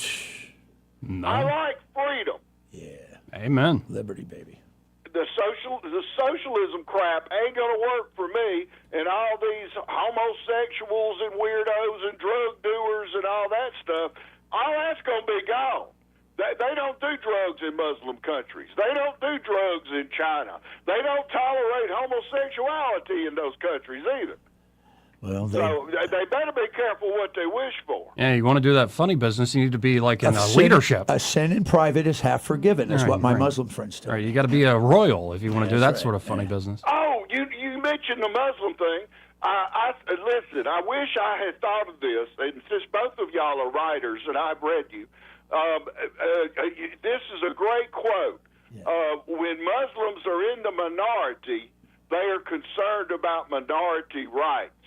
When Muslims are in the majority, there are no minorities. That's right, man. That's right. And that was said by Winston Churchill, a man for all seasons, for sure. All right. Talk to y'all Thanks, later. brother. Another time. Bye. Good to hear from you, Biloxi Gambler. Anyway, we'll be right back after this. He may not know whether he's coming or going, but whether you're going to work or coming home, Greg Budell is there. Mornings, 6 till 9, and afternoons, 3 till 6. Only on News Talk 93.1 FM, WACV. Hi, I'm Carl Schmidt, naturopath and owner of the Herb Shop Wellness Center at 8161 Vaughan Road. You know, with over 30 years experience in natural wellness, I've seen countless health fads come and go. A few years ago, we added a patented technology that actually activates your stem cells. It reverses the aging process at the cellular level. However, you do need proper hydration and targeted nutrition. At the Herb Shop, our advanced scanning and testing technology allows us to accurately assess your nutritional needs and get a customized plan for you. Come in today and see what the Herb Shop can do for you. This hour of News and Views is brought to you by our good friends at Cole Plumbing, 279-8919. Cole Plumbing is number one in the number two business. You don't have to dig a hole. They have proprietary pipelining technology. Ask them about their tankless water heaters. Remember, when you have trouble with your bowl, call on Cole. Live, local talk. The River Region's most trusted voice for news and opinion. News Talk 93.1 FM WACV.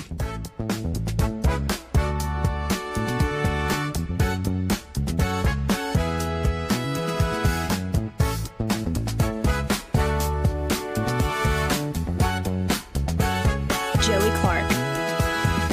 Welcome back.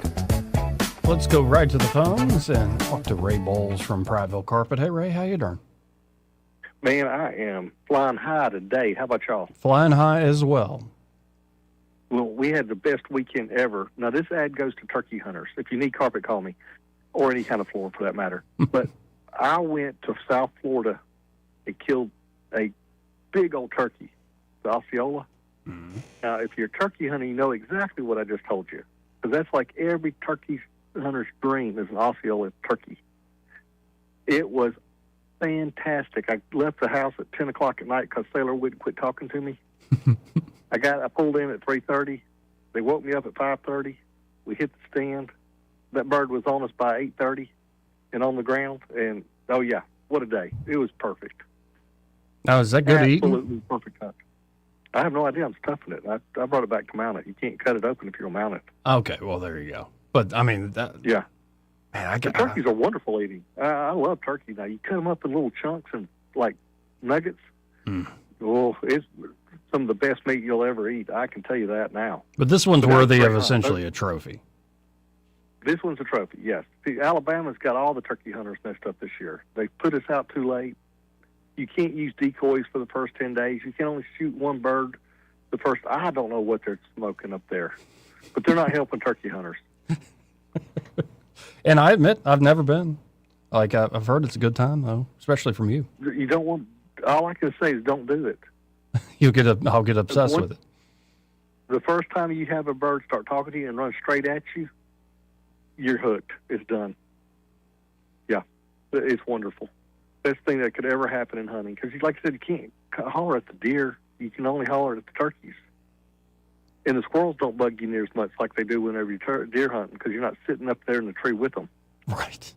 Right. And, half the time deer hunting is you're just sitting in the woods in the morning. Good luck even seeing something half the time.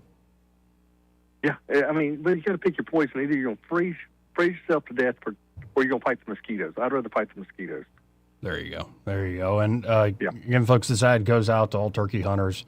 And if you do want to get some new carpet or any type of flooring, Prattville Carpet can help you out if you call them direct at 285-8117. And I'll have that mount in the store for long. I already took it to the taxidermy. Nice. Angie said I can't put dead animals in the house. Nice.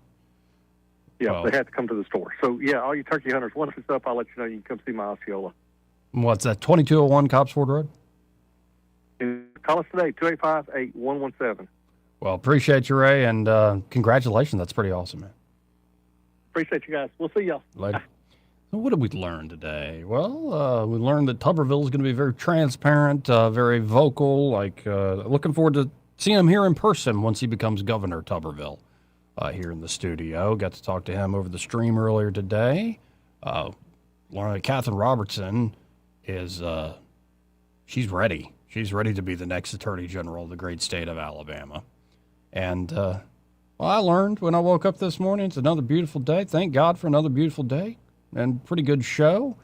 And let the war end already. But it looks like Trump is trying to finally put this thing to a close. Again, saying that they've been in talks, productive talks with the Iranians. The Iranians say, no, we're not. But a lot of reporting is corroborating what Trump is saying. Turkey, Egypt, Pakistan, or is it Pakistan, are mediating between the U.S. and Iran. And it looks like another report, Israeli report, that Tehran is prepared to offer very large and serious concessions regarding its nuclear program. However, the same source says the chances of reaching an agreement at the moment are very low. The source added that the Islamic Republic's pullbacks are the result of military pressure and that the steps taken so far are still not enough. Well, we'll see. It seems like Trump is not letting up, while you have some, like Senator Lindsey Graham, saying you got to go ahead and take Kharg Island, use the Marines. I believe in the Marines. Well, I don't second guess the United States Marine Corps, but you got to think of long-term strategy in many ways. And now I'm seeing a headline that Israeli officials are frustrated they can't control the maverick and independent Trump. A lot of folks feel that way about Israel, the maverick and independent state of Israel. But it's an interesting game where folks are like, I think there are way too many folks blaming Israel in particular for too many things these days, and it's sad to see. But there are moments where you wonder, okay, who's driving the car here in terms of just the foreign policy in this part of the world? And Trump seems to be hitting an interesting middle ground, especially with the Board of Peace and trying to create that lasting peace after the awful war there in Gaza. A lot of people killed in that. And perhaps he will be able to work that same similar magic when it comes to Iran and actually getting peace throughout the region. But at the Times of Israel, it says right here, as Trump steers away from war with Iran, Israel rediscovers cost of riding with him. For a third time in a year, the president wants to cut a deal that ends fighting before Israel is ready. Now Netanyahu has to make sure regime truly cannot get the bomb and that Hezbollah doesn't get off the hook as well. So there we are with the war, at least as far as today goes in public reporting. Y'all stay tuned. Happy Hour with Greg and Pamela. I believe David Blackman's joining. They are next. Broadcasting from the Riverside Chevrolet Master Control Center, this is WACV Cusana, News Talk 93.1 FM. When it's Chevy, it's Riverside. With SRN News,